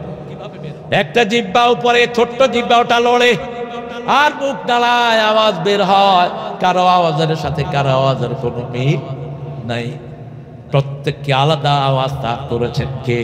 সে আল্লাহ রাব্বুল আলামিন বলছেন, তোমাকে আমি সুন্দর করে সৃষ্টি করেছি। খালাকাকা ফাসাওয়াকা ফাআদালাক। রাসূল সাল্লাল্লাহু আলাইহি সাল্লাম বিশর ইবনে জাহ্হাশের থেকে বর্ণনা, রাসূল হাতের মধ্যে একটু থুতু নিলেন। কি নিলেন? থুতু। থুতু, থুতুকে আপনারা কি বলেন? থুতুকে কি বলেন? Sap sap. কি নিল? হাতের মধ্যে স্যাপ নিল। স্যাপ নিয়ে রাসূল লাড়ছেন আর বলছেন, তোমাদের এই সুন্দর চেহারা, তোমাদের এই অবয়ব, তোমাদের হাত পা অঙ্গ প্রত্যঙ্গ সব সৃষ্টি করেছেন কে? খালাকাকা ফাসাওয়াকা ফাআদালাক ফি আইয়ি সূরাতিন মা শাআ রাক্কাবাক কাল্লা বাল তুকাযযিবুনা বিদ্দিন। তারপরে আল্লাহ বলছেন, কখনো নয়, তোমরা আখিরাতের ব্যাপারে মিথ্যা কথা বলো, আখিরাতের ব্যাপারে তোমরা অস্বীকার করো। আমরা বললাম, কারা আখিরাতকে অস্বীকার করে? আল্লাহ বলছেন, আরাআইতাল্লাযী, পড়েন, আরাআইতাল্লাযী ইউকাযযিবু বিদ্দীন ফাযালিকাল্লাযী ইয়াদউল ইয়াতীম ওয়া লা ইয়াহুদ্দু আলা তুআমিল মিসকিন। Have you seen those people who are denying the resurrection day?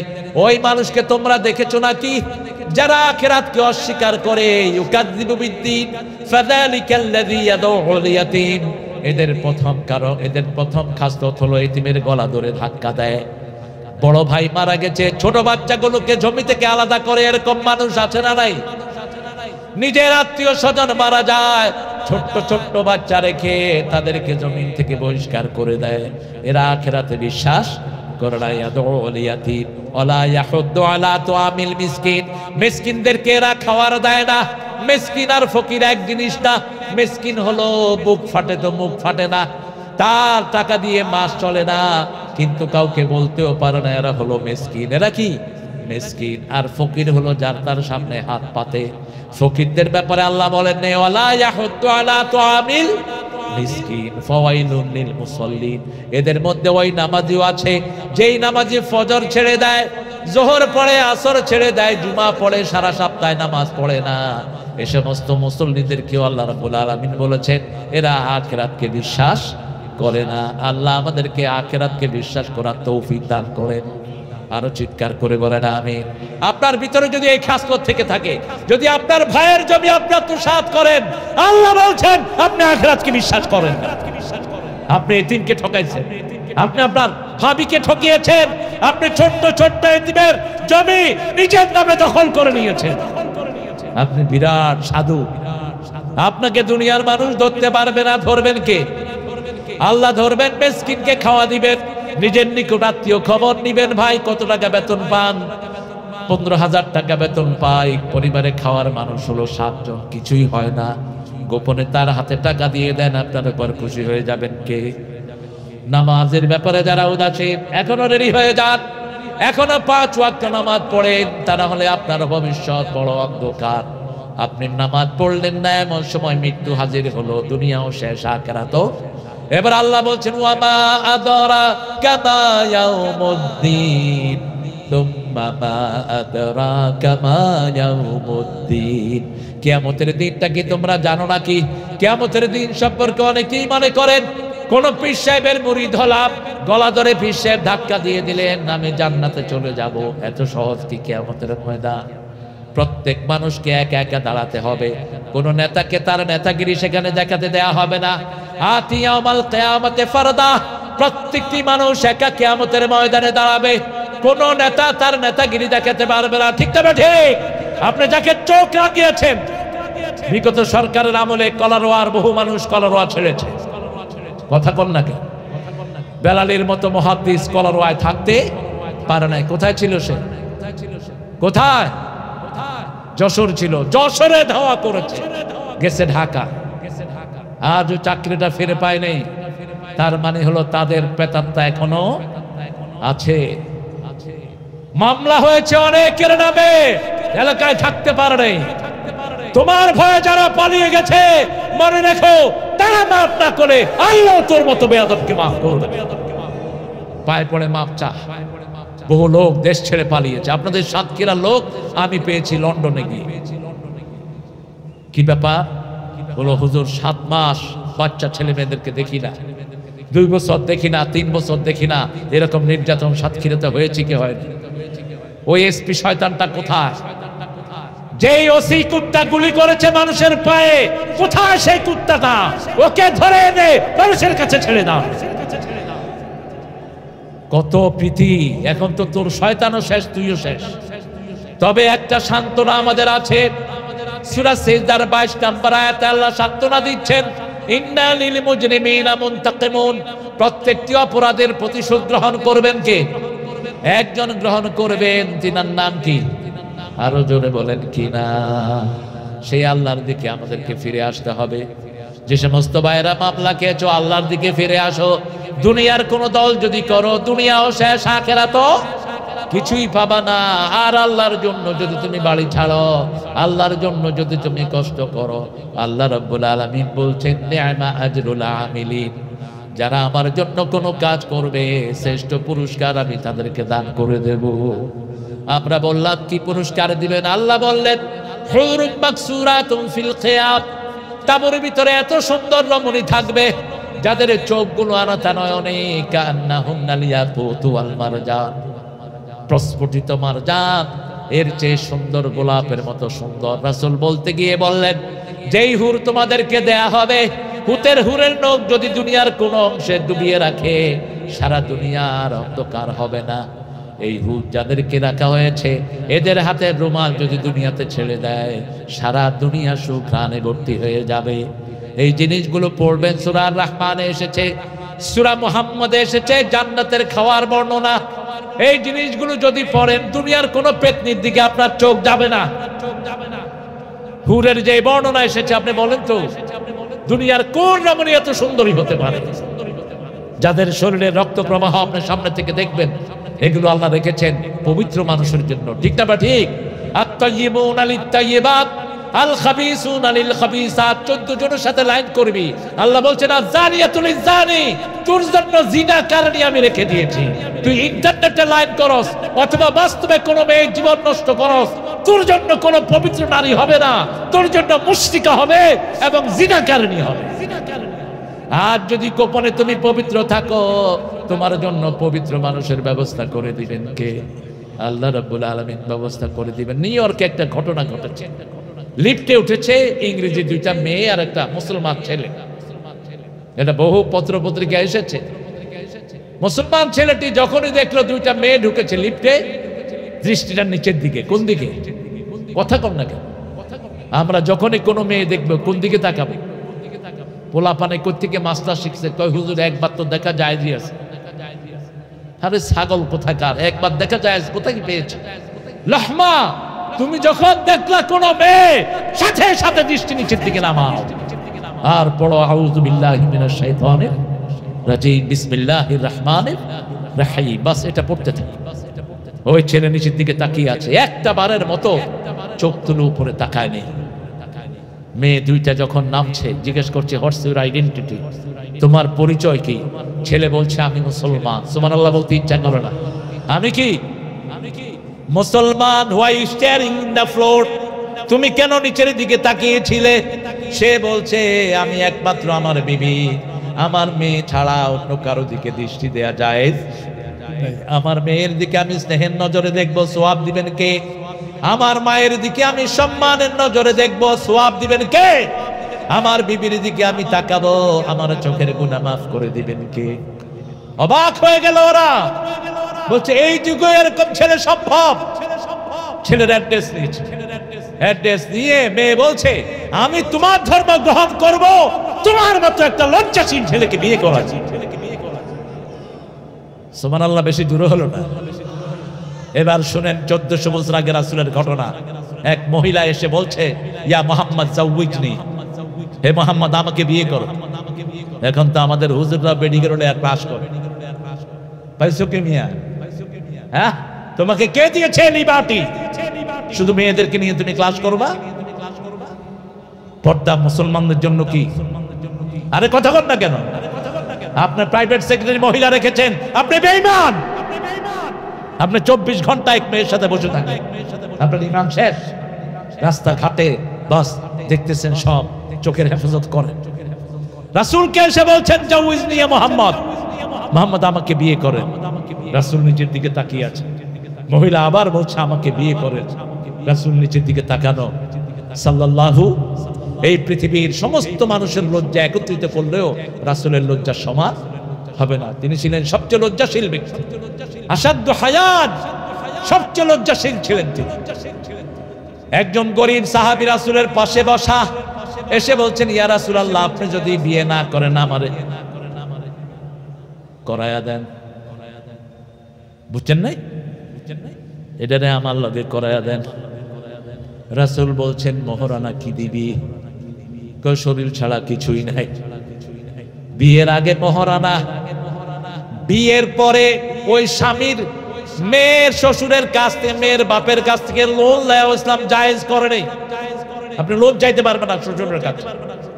Loan চাওয়া মানে হলো আপনি তাকে চাপে রাখা, আপনি এক রকমের যৌতুক চাওয়া। আপনি একটা সুইও তার কাছে চাইতে পারবেন না। আমাদের দেশে এটা আছে না নাই? অবশ্য সাতক্ষীরার লোকদের তো যৌতুক নাই, এটা একটা ভালো কথা। হ্যাঁ, কেমনে চিন্তা করো তুমি একদম জান্নাতি হয়ে যাবা? ওই মহিলা মাফ না করলে আল্লাহ তোমার মাফ করবে না। মোহরানা ফরজ। ওয়াতুন নিসা সাদুকাতিহিন্না নাহলা ওয়াতুহুন্না উজুরাহুন্না ফারিদা। আল্লাহ বলেন ফরজ হিসাবে আদায় করো। ফরজ। কোন নবী মোহরানা না দিয়ে বিয়ে করেন, একজন নবীও না। রাসূল সাল্লাল্লাহু আলাইহি ওয়াসাল্লাম কোনদিন কোন বিয়ে পড়ান নাই মোহরানা আদায় করা ছাড়া। নিজে 11টা 13টা বিয়ে করেছেন মোট, সবগুলো বিয়ের আগে মোহরানা আদায় করেছেন। সবচেয়ে বেশি মোহরানা দিয়েছেন মা খাদিজাতুল কুবরাকে, কারণ ওনার দাম বেশি, ওনার মোহরানাও 19টা তাজা ওট ওনার মোহরানা আদায় করেছেন। সেই জন্য আল্লাহ রাব্বুল আলামিন বলেছেন, ওই দিন কিয়ামতের দিন, হিসাবের দিন, প্রত্যেক মানুষকে আল্লাহ রাব্বুল আলামিন হিসাবের কাঠ গড়ায় দাঁড় করাবেন। কারো থেকে আল্লাহ হিসাব চাইবেন না, বলবেন ইকরা কিতাবাক কাফা বিনাফসিকাল ইয়াউমা আলাইকা হাসিবা। You read your book, you are enough to take your accountability. ঠাই নাই ছোট সেতরে তোমারে সোনার ধানে গিয়েছে ভরে। কি কি আমল তুমি করেছো তুমি নিজেই পড়ো, তুমি নিজেই পড়ে নিজের সিদ্ধান্তটা তুমি নিজে নাও। কি আমল তুমি করেছো, আপনার জীবনের সব আমলগুলো চোখের সামনে চলে আসবে। রাসূল সাল্লাল্লাহু আলাইহি ওয়াসাল্লাম বলছেন, আমা আদরাকা মা ইয়াউমুদ্দিন, তুম্মা মা আদরাকা মা ইয়াউমুদ্দিন, ইয়াউমা লা তামলিকু নাফসুন লিনাফসিন শাইআ। কোন মানুষ কোন মানুষের মালিক হবে না, সব কিছুর মালিক কে? আরো জোরে বলেন কে? রোজ হাসরে আল্লাহ আমার করোনা বিচার, আল্লাহ করোনা বিচার। বলেন, রোজ হাসরে আল্লাহ আমার করোনা বিচার, আল্লাহ করোনা বিচার। বিচার চাহে না তব দয়া চাহে গুনাহগার, আল্লাহ করোনা বিচার। বলি আমিন। আরো চিৎকার করে বলে আমিন। রোজ হাসরে যেন আল্লাহর সামনে মুমিন হয়ে দাঁড়াতে পারি, এই জন্য একটা দোয়া রাসূল সব সময় করতেন, পড়েন আল্লাহুম্মা আল্লাহুম্মা হাসিবনি হিসাবান ইয়াসীরা, আল্লাহুম্মা হাফিজনি হাসিবনি হিসাবান ইয়াসীরা। আল্লাহ রাব্বুল আলামিন বলছেন, আম্মা মান উতিয়া কিতাবাহু বিয়ামিনিহি ফাসাউফা ইউহাসাবু হিসাবান ইয়াসীরা ওয়া ইয়ানকালিবু ইলা আহলিহি মাসরুরা। যার ডান হাতে আমলনামা দেয়া হবে তাকে বিনা হিসাবে জান্নাত দান করে দিবেন কে? সেই আল্লাহর কাছে চাইতে হবে, আল্লাহ আমার হিসাবটা সহজ করে দেন। রাসূলকে আল্লাহ মাফ করে দিয়েছেন। সূরা ফাতিহা আল্লাহ বলছেন, গুফিরা লাকা মা তাকাদ্দামা মিন যামবিকা ওয়া মা তাআখার। তোমার আগের পরের সবগুলো গুনাহ মাফ। তারপরেও রাসূল নামাজের সিজদায় গিয়ে দোয়া করতেন, আল্লাহুম্মা হাসিবনি হিসাবান ইয়াসীরা। মা আয়েশা শুনে বললেন, ইয়া রাসূলুল্লাহ, আপনার আগের পরের সব গুনাহ মাফ, কেন আপনি এই দোয়াটা করেন? রাসূল সাল্লাল্লাহু আলাইহি সাল্লাম বলছেন, আয়েশা রে, আল্লাহ যদি কারো কাছে হিসাব দেয়, হিসাব চায়, হিসাব দেওয়ার ক্ষমতা কারো নাই। তবে আল্লাহ আমাকে ওয়াদা করেছেন, ইয়াতাগাম্মাদনি আল্লাহু বিরহমাতিহি, তিনি তার রহমত দিয়ে আমাকে ঘিরে দিবেন, তারপরে আমার উম্মত যেন পড়তে পারে। এই জন্য আমি দোয়াটা পড়ছি, আল্লাহুম্মা, পড়েন, আল্লাহুম্মা হাসিবনি হিসাবাই ইয়াসীরা ওয়া মা আদরাকা মা ইয়াউমুদ্দিন সুম্মা মা আদরাকা মা ইয়াউমুদ্দিন ইয়াওমা লা তামলিকু নাফসুন লিনাফসিন শাইআ ওয়াল আমরু ইয়াওমাইযিন লিল্লাহ। সেই দিনের হিসাব দেওয়ার আগে নিজের হিসাব নিজে করে নাও। এমন দল করব না যেই দলে কোনো আখিরাতের কাজ নাই, এমন দল করব না যেই দলে নামাজ নাই, এমন দল করব না যেই দলে কোরআন তেলাওয়াত নাই, নিজের জবাবদিহিতা নাই। ঠিক তবে ঠিক, এমন দল করতে হবে যেই দলের নেতাও নামাজি, কর্মীও নামাজি, নেতাও আল্লাহকে ভয় পায়, কর্মীও আল্লাহকে ভয় পায়। আল্লামা সাঈদী কি ছিলেন বলেন তো? এমপি ছিলেন, কি ছিলেন? কথা বলেন না কেন? জিয়ানগরে 750 কোটি টাকার কাজ করেছেন এই আল্লামা সাঈদী। এক পয়সা এদিক সেদিক হয়েছে কেউ বলতে পারবে না। কি পরিচ্ছন্ন জীবন যাপন করে চলে গেলে। আমরা যেন এই সমস্ত মানুষকে আদর্শ হিসেবে নিতে পারি, আল্লাহ তৌফিক দান করুন। আগামীর দিনটা সুন্দর হোক, আমাদের দিনটা আখিরাতমুখী হোক। সামনে যুদ্ধ যে কোনো সময় লাগতে পারে, সামনে আসতেছে আমাদের জন্য ভয়াল দিন। ভারত কোনোভাবেই চায় না মুসলমানদের কর্তৃত্ব প্রতিষ্ঠিত হোক, কিন্তু ভারতের জানা থাকা দরকার আফগানিস্তান এখন মুসলমানদের হাতে, পাকিস্তান মুসলমানদের হাতে, বাংলাদেশ যদি কোরআন প্রেমিকদের হাতে উঠে যায় 1 মিনিটও টিকবে না ভারতের হিন্দু রাজত্ব। ভারতে মুসলমান হলো 42 কোটি। কত কোটি? বাংলাদেশে কত কোটি? লেজে গোবরে মিলে কত কোটি?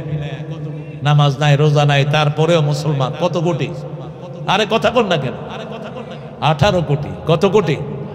18 কোটি। 42 কোটি আর 18 কোটি কত কোটি হলো? 60 কোটি। পাকিস্তানে কত কোটি? পাকিস্তানে জমের মতো ডরায় ভারতের হিন্দুরা, জমের মতো। কাশ্মীরকে নিয়ে একটু নাড়াচাড়া করেছে, ক্যান্টনমেন্টের ভিতর থেকে অফিসারদেরকে ধরে নিয়ে ফাঁসিতে ঝুলেছে। একটা জাহাজ ছেড়েছে পাকিস্তানের দিকে, সাগরে ডুবিয়ে দিয়েছে। কারো কাছে কইতেও পারে না, শরম না, লজ্জা তো। এত বড় দেশ পাকিস্তান, এত ছোট দেশ, শক্তি দেখায় কেমনে? আল্লাহ পাকিস্তানের ইমরানকে আবার ক্ষমতায় এনে দাও। জোরে বলেন আমিন। ইমরান বলেছে, জান দোঙ্গা ইমান নেই, জান দেব কিন্তু কালেমা দিব না। ঠিক না ঠিক? আমরাও জান দিব, আমাদের ইমান দিব না। রাজি আছো না? নাই? হাত তুলে দেখাও মুসলমান।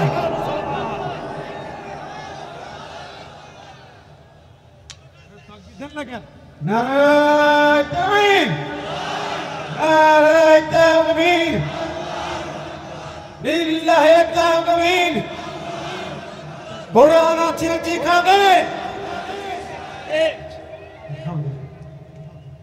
আপনারা ভালো আছেন তো? আপনাদের অবস্থা দেখে তো আমার মনে হচ্ছে না আপনারা ভালো আছেন। হ্যাঁ না, কলারোয়া, প্রাণের কলারোয়া। আহারে, সাইদি সাহেব এই মাঠে বললে রাজি হয়ে যেতেন। আমার খুব ভালো মনে আছে, বেলালিত প্রধান সাক্ষী। হ্যাঁ, 2 বার জোহর থেকে আসো, লক্ষ লক্ষ কলারোয়ার লোকেরা প্রাণ খুলে দিল তার জন্য। আল্লাহ রাব্বুল আলামিন কলারোয়ার প্রত্যেকটি পরিবারকে আপনি কবুল করুন। কলারোয়ার প্রত্যেকটি ঘরকে কোরআনের ঘর বানিয়ে দেন। আমাদের হাবিব ভাইকে আপনি কোরআনের নেতা বানিয়ে দেন। ইজ্জতুল্লাহকে কোরআনের জন্য কবুল করেন। যত নেতা আছে সবাইকে কোরআনের প্রেমিক করে দেন। এই স্টেজে আওয়ামী লীগের এমপি বসে তাফসীর শুনেছি, কি নাম জানি? হ্যাঁ, নজরুল সাহেব। নজরুল সাহেব, তিনি নজরুলের প্রেমিক ছিলেন। আমাকে শুধু বলতেন একটু নজরুলের গজলগুলো আপনি। হুজুর তালাল বাদরু আলাইনা মিন সানিয়াতিল ওয়াদা ওয়াজাবা শুকরু আলাইনা মা দাআ লিল্লাহি দা' আইয়ুহাল মাবউসু ফিনা জিতা বিল আমরিল মুতা'। আল্লাহ কবুল করুন, আল্লাহ কবুল করুন। আল্লামা সাঈদীর একটা আদর্শ ছিল, আমরা দেখেছি জীবনে কারো বিরুদ্ধে তিনি কথা বলেন নাই। কথা বলেছেন অত্যন্ত স্বাধীনতার সাথে, ঠিক না বাটি? শেখ মুজিবের ব্যাপারে কথা বলেছেন, তাকে বলেছে স্বাধীনতার স্থপতি।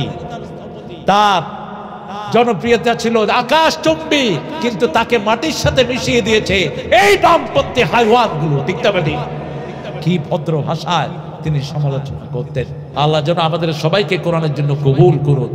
আমরা আখিরাতকে চোখের সামনে রাখবো। আবিল আখিরাতে হুম ইউকিনুন, আল্লাহ যেন ইয়াকিনের কথা বলেছেন আখিরাতের ব্যাপারে। এই মাহফিলটা যদি ঘাটতিতে থাকে এটা তো অগ্রসর হতে পারবে না। এই মাহফিলটা প্রত্যেক বছর চলুক, আপনারা চান তো? চান তো? আমরা যাওয়ার সময় যতটুকু পারি আমরা ইনশাল্লাহ সহযোগিতা করব। আগামীর মাহফিল হবে আরো সুন্দর, আরো বড়। আপনাদের তো মাহফিল এখনই পুরা রাস্তা ব্লক হয়ে আছে। আমার মায়েরা এসেছেন হাজার হাজার। শেষ একটা কথা মায়েদের জন্য বলছি, গেটে ছেলেরা আছে, আপনারা সাক্ষাৎ করে যাবেন রুমালের সাথে। মায়েরা 4টা কাজ করবেন, জান্নাতের 8টি দরজা খোলা থাকবে। আপনি নামাজ পড়বেন, রোজা রাখবেন, নিজের ইজ্জত হেফাজত করবেন, পর্দা করবেন, স্বামীর খেদমত করবেন। এই 4টা কাজ গেটে ঝুলিয়ে রাখবেন, যাতে প্রত্যেক দিন এই 4টা কাজ হয়। আর আমার প্রিয় ভাইয়েরা, আজানের সাথে সাথে 5টা আমল আপনারা করবেন। আপনারা উঠলেন কেন? এটা তো আমি ভালোভাবে নিলাম না, আমি তো ভালোভাবে নিলাম না। এটা বসেন, উঠলেন কেন আপনারা? আলহামদুলিল্লাহ। আসলে কলারোয়ার এই মাহফিলটা বহু হিন্দু ভাইয়েরাও আমার কাছে দোয়া চায় যে হুজুর আমাদের জন্য দোয়া করবেন। আমরা তাদের জন্য দোয়া করি, আল্লাহ তাদেরকে কোরআনের জন্য কবুল করুন। জোরে বলি আমিন। আল্লাহ তাদেরকে ইসলামের জন্য কবুল করুক। আমাদের সাহেব গোলাম রহমান সাহেব, তিনার স্ত্রী মারা গেছেন, বেলালি স্যার, মানে আমারও স্যার। আহারে 3বার হজ করেছেন। স্যারের স্ত্রী মারা গেছেন, স্বামী রেখে স্ত্রী যখন মারা যায় সেই স্ত্রী সৌভাগ্যবতী। অন্যদিকে স্বামী সর্বহারা হয়ে যায়, স্বামীর জন্য আরেকজন সঙ্গিনীর দরকার হয়ে যায়। আল্লাহ যেন আমার স্যারকে সেই পুরস্কার দান করেন। স্ত্রী মরে যাওয়ার পরে সন্তানের দিকে দেখে যেই স্বামী বিয়ে করবে না, রাসূল বলেছেন ওই স্বামী জান্নাতি। আবার স্বামী মারা গেলে সন্তানের দিকে দেখে যেই বিবি বিবাহ বন্ধনে বসবে না, সেই বিবিও জান্নাতি। আল্লাহ যেন আমাদের অনেক মারা গেছেন, বিশেষ করে মজনু ভাইয়ের আম্মা মারা গেছেন, আমার এই নজরুলের আম্মা মারা গেছেন, জাহিদ ভাই শুরু থেকে আম্মা মারা গেছেন। আমাদের হাবিব সাহেব দোয়া চেয়েছেন, আমাদের ইজ্জতুল্লাহর জন্য আমরা দোয়া করব, অর্থাৎ যতগুলো প্রার্থী সবার জন্য দোয়া করব। আরে পোড়া কপাল, এখানে হাস, অন্তত দোয়া তো নসিব হবে, ঠিক না বেটি? আর কিছু আমরা পারি আর না পারি, দোয়ার এফেক্ট আছে না নাই? জোরে বলেন।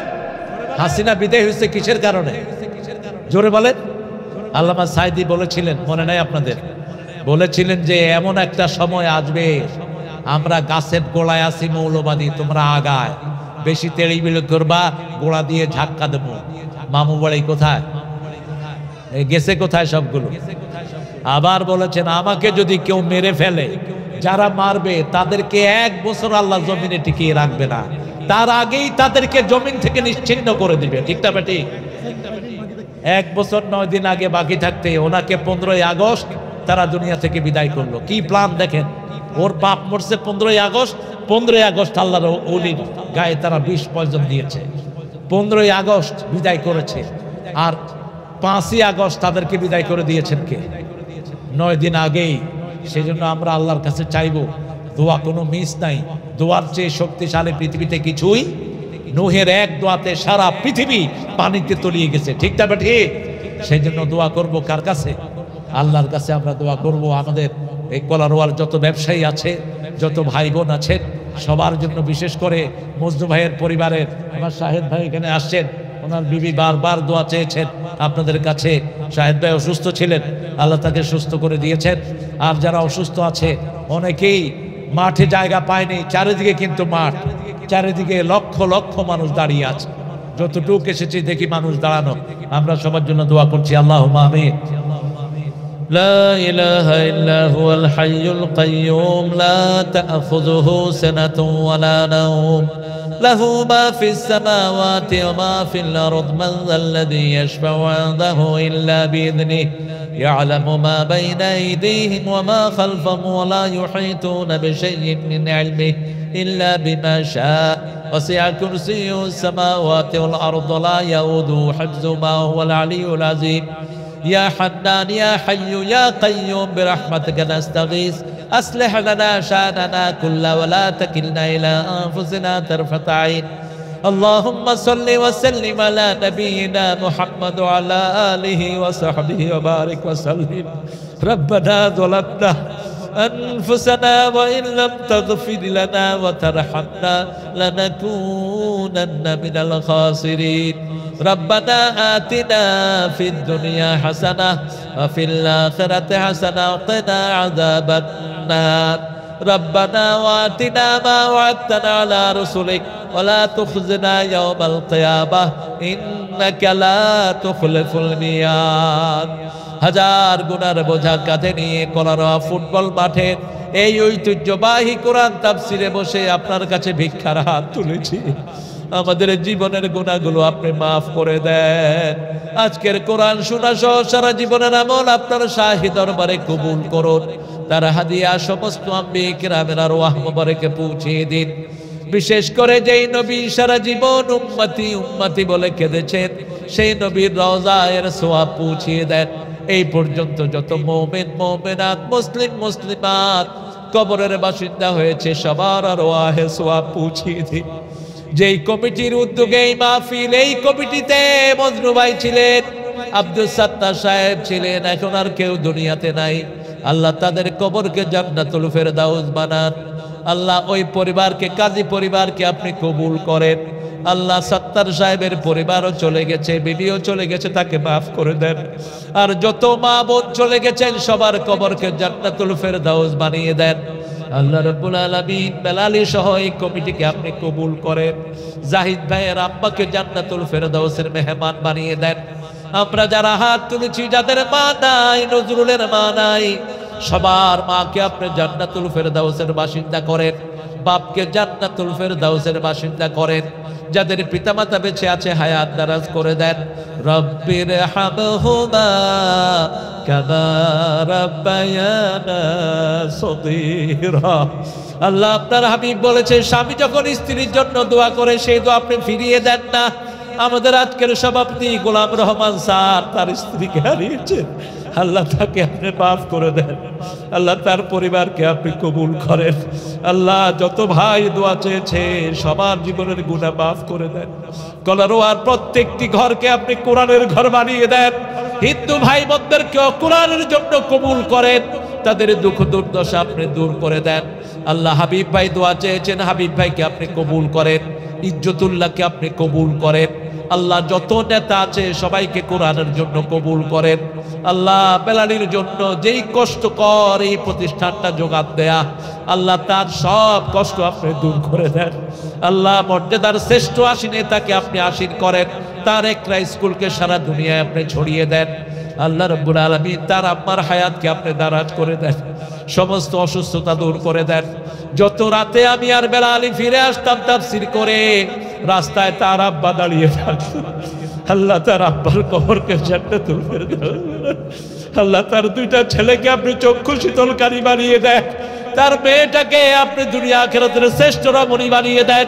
সেই সাথে আমার যত ভাই এখানে হাত তুলেছে আমাদের ছেলে মেয়েদেরকে চক্ষু শীতলকারী বানায়া দাও আমাদের বিবিদেরকে চক্ষু শীতলকারী বানায়া দাও আমার যত মা বোন এসেছেন মা বোনদেরকে পর্দানিশীন বানিয়ে দেন নামাজি বানিয়ে দেন মা বোনদেরকে সব রকমের বিপদ মুসিবত থেকে হেফাজত করেন সাইয়েদনা আয়েশা সিদ্দিকা রাদিয়াল্লাহু আনহার মতো কবুল করেন যত যুবক এসেছে সাইয়েদনা হামজার ঈমান দান করে দেন যত বৃদ্ধ বাবারা এসেছেন সাইয়েদনা আবু বকরের মতো কবুল করেন আল্লাহ যত ছোট্ট ছোট্ট শিশুরা এসেছে হাসান হুসাইনের মতো কবুল করেন আল্লাহ যতদিন এই পৃথিবী আছে ততদিন কলারোয়ার এই মাঠকে কোরআনের জন্য কবুল করেন আল্লাহ আব্দুল খালেক চাচা বড় আপনজন তিনিও আজকে দুনিয়ায় নাই, তার কবরটাকে জান্নাতুল ফেরদাউস বানায় দাও।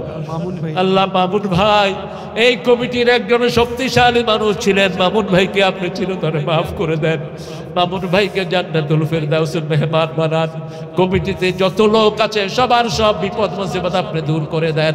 আল্লাহ আমার যত ভাই এখানে এসেছেন সব ভাইয়ের সব বিপদ মুসিবত আপনি দূর করে দেন, ছেলে মেয়েদেরকে পরীক্ষায় কামিয়াবি দান করে দেন।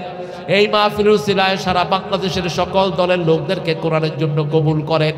পুলিশের এসপি ও সিডিসি সমস্ত পুলিশ আর মিডিয়ারকে ইসলামের জন্য কবুল করেন। আল্লাহ জানি না কার জানাজার কাপড় দোকানে এসেছে, জানি না কার জীবনের শেষ মুনাজাত, এই মুনাজাত শাহাদাতের মওত আমাদের নসিব করো। কালকের প্রোগ্রামটাকে তোমার রহমত দিয়ে কামিয়াবি করে দাও, যতটুকু কমতি আছে তোমার রহমত দিয়ে মালমাল করে দাও। মৃত্যুর সময় আমাদের সবার জবানে জারি করে দিও লা ইলাহা ইল্লাল্লাহু মুহাম্মাদুর রাসূলুল্লাহ।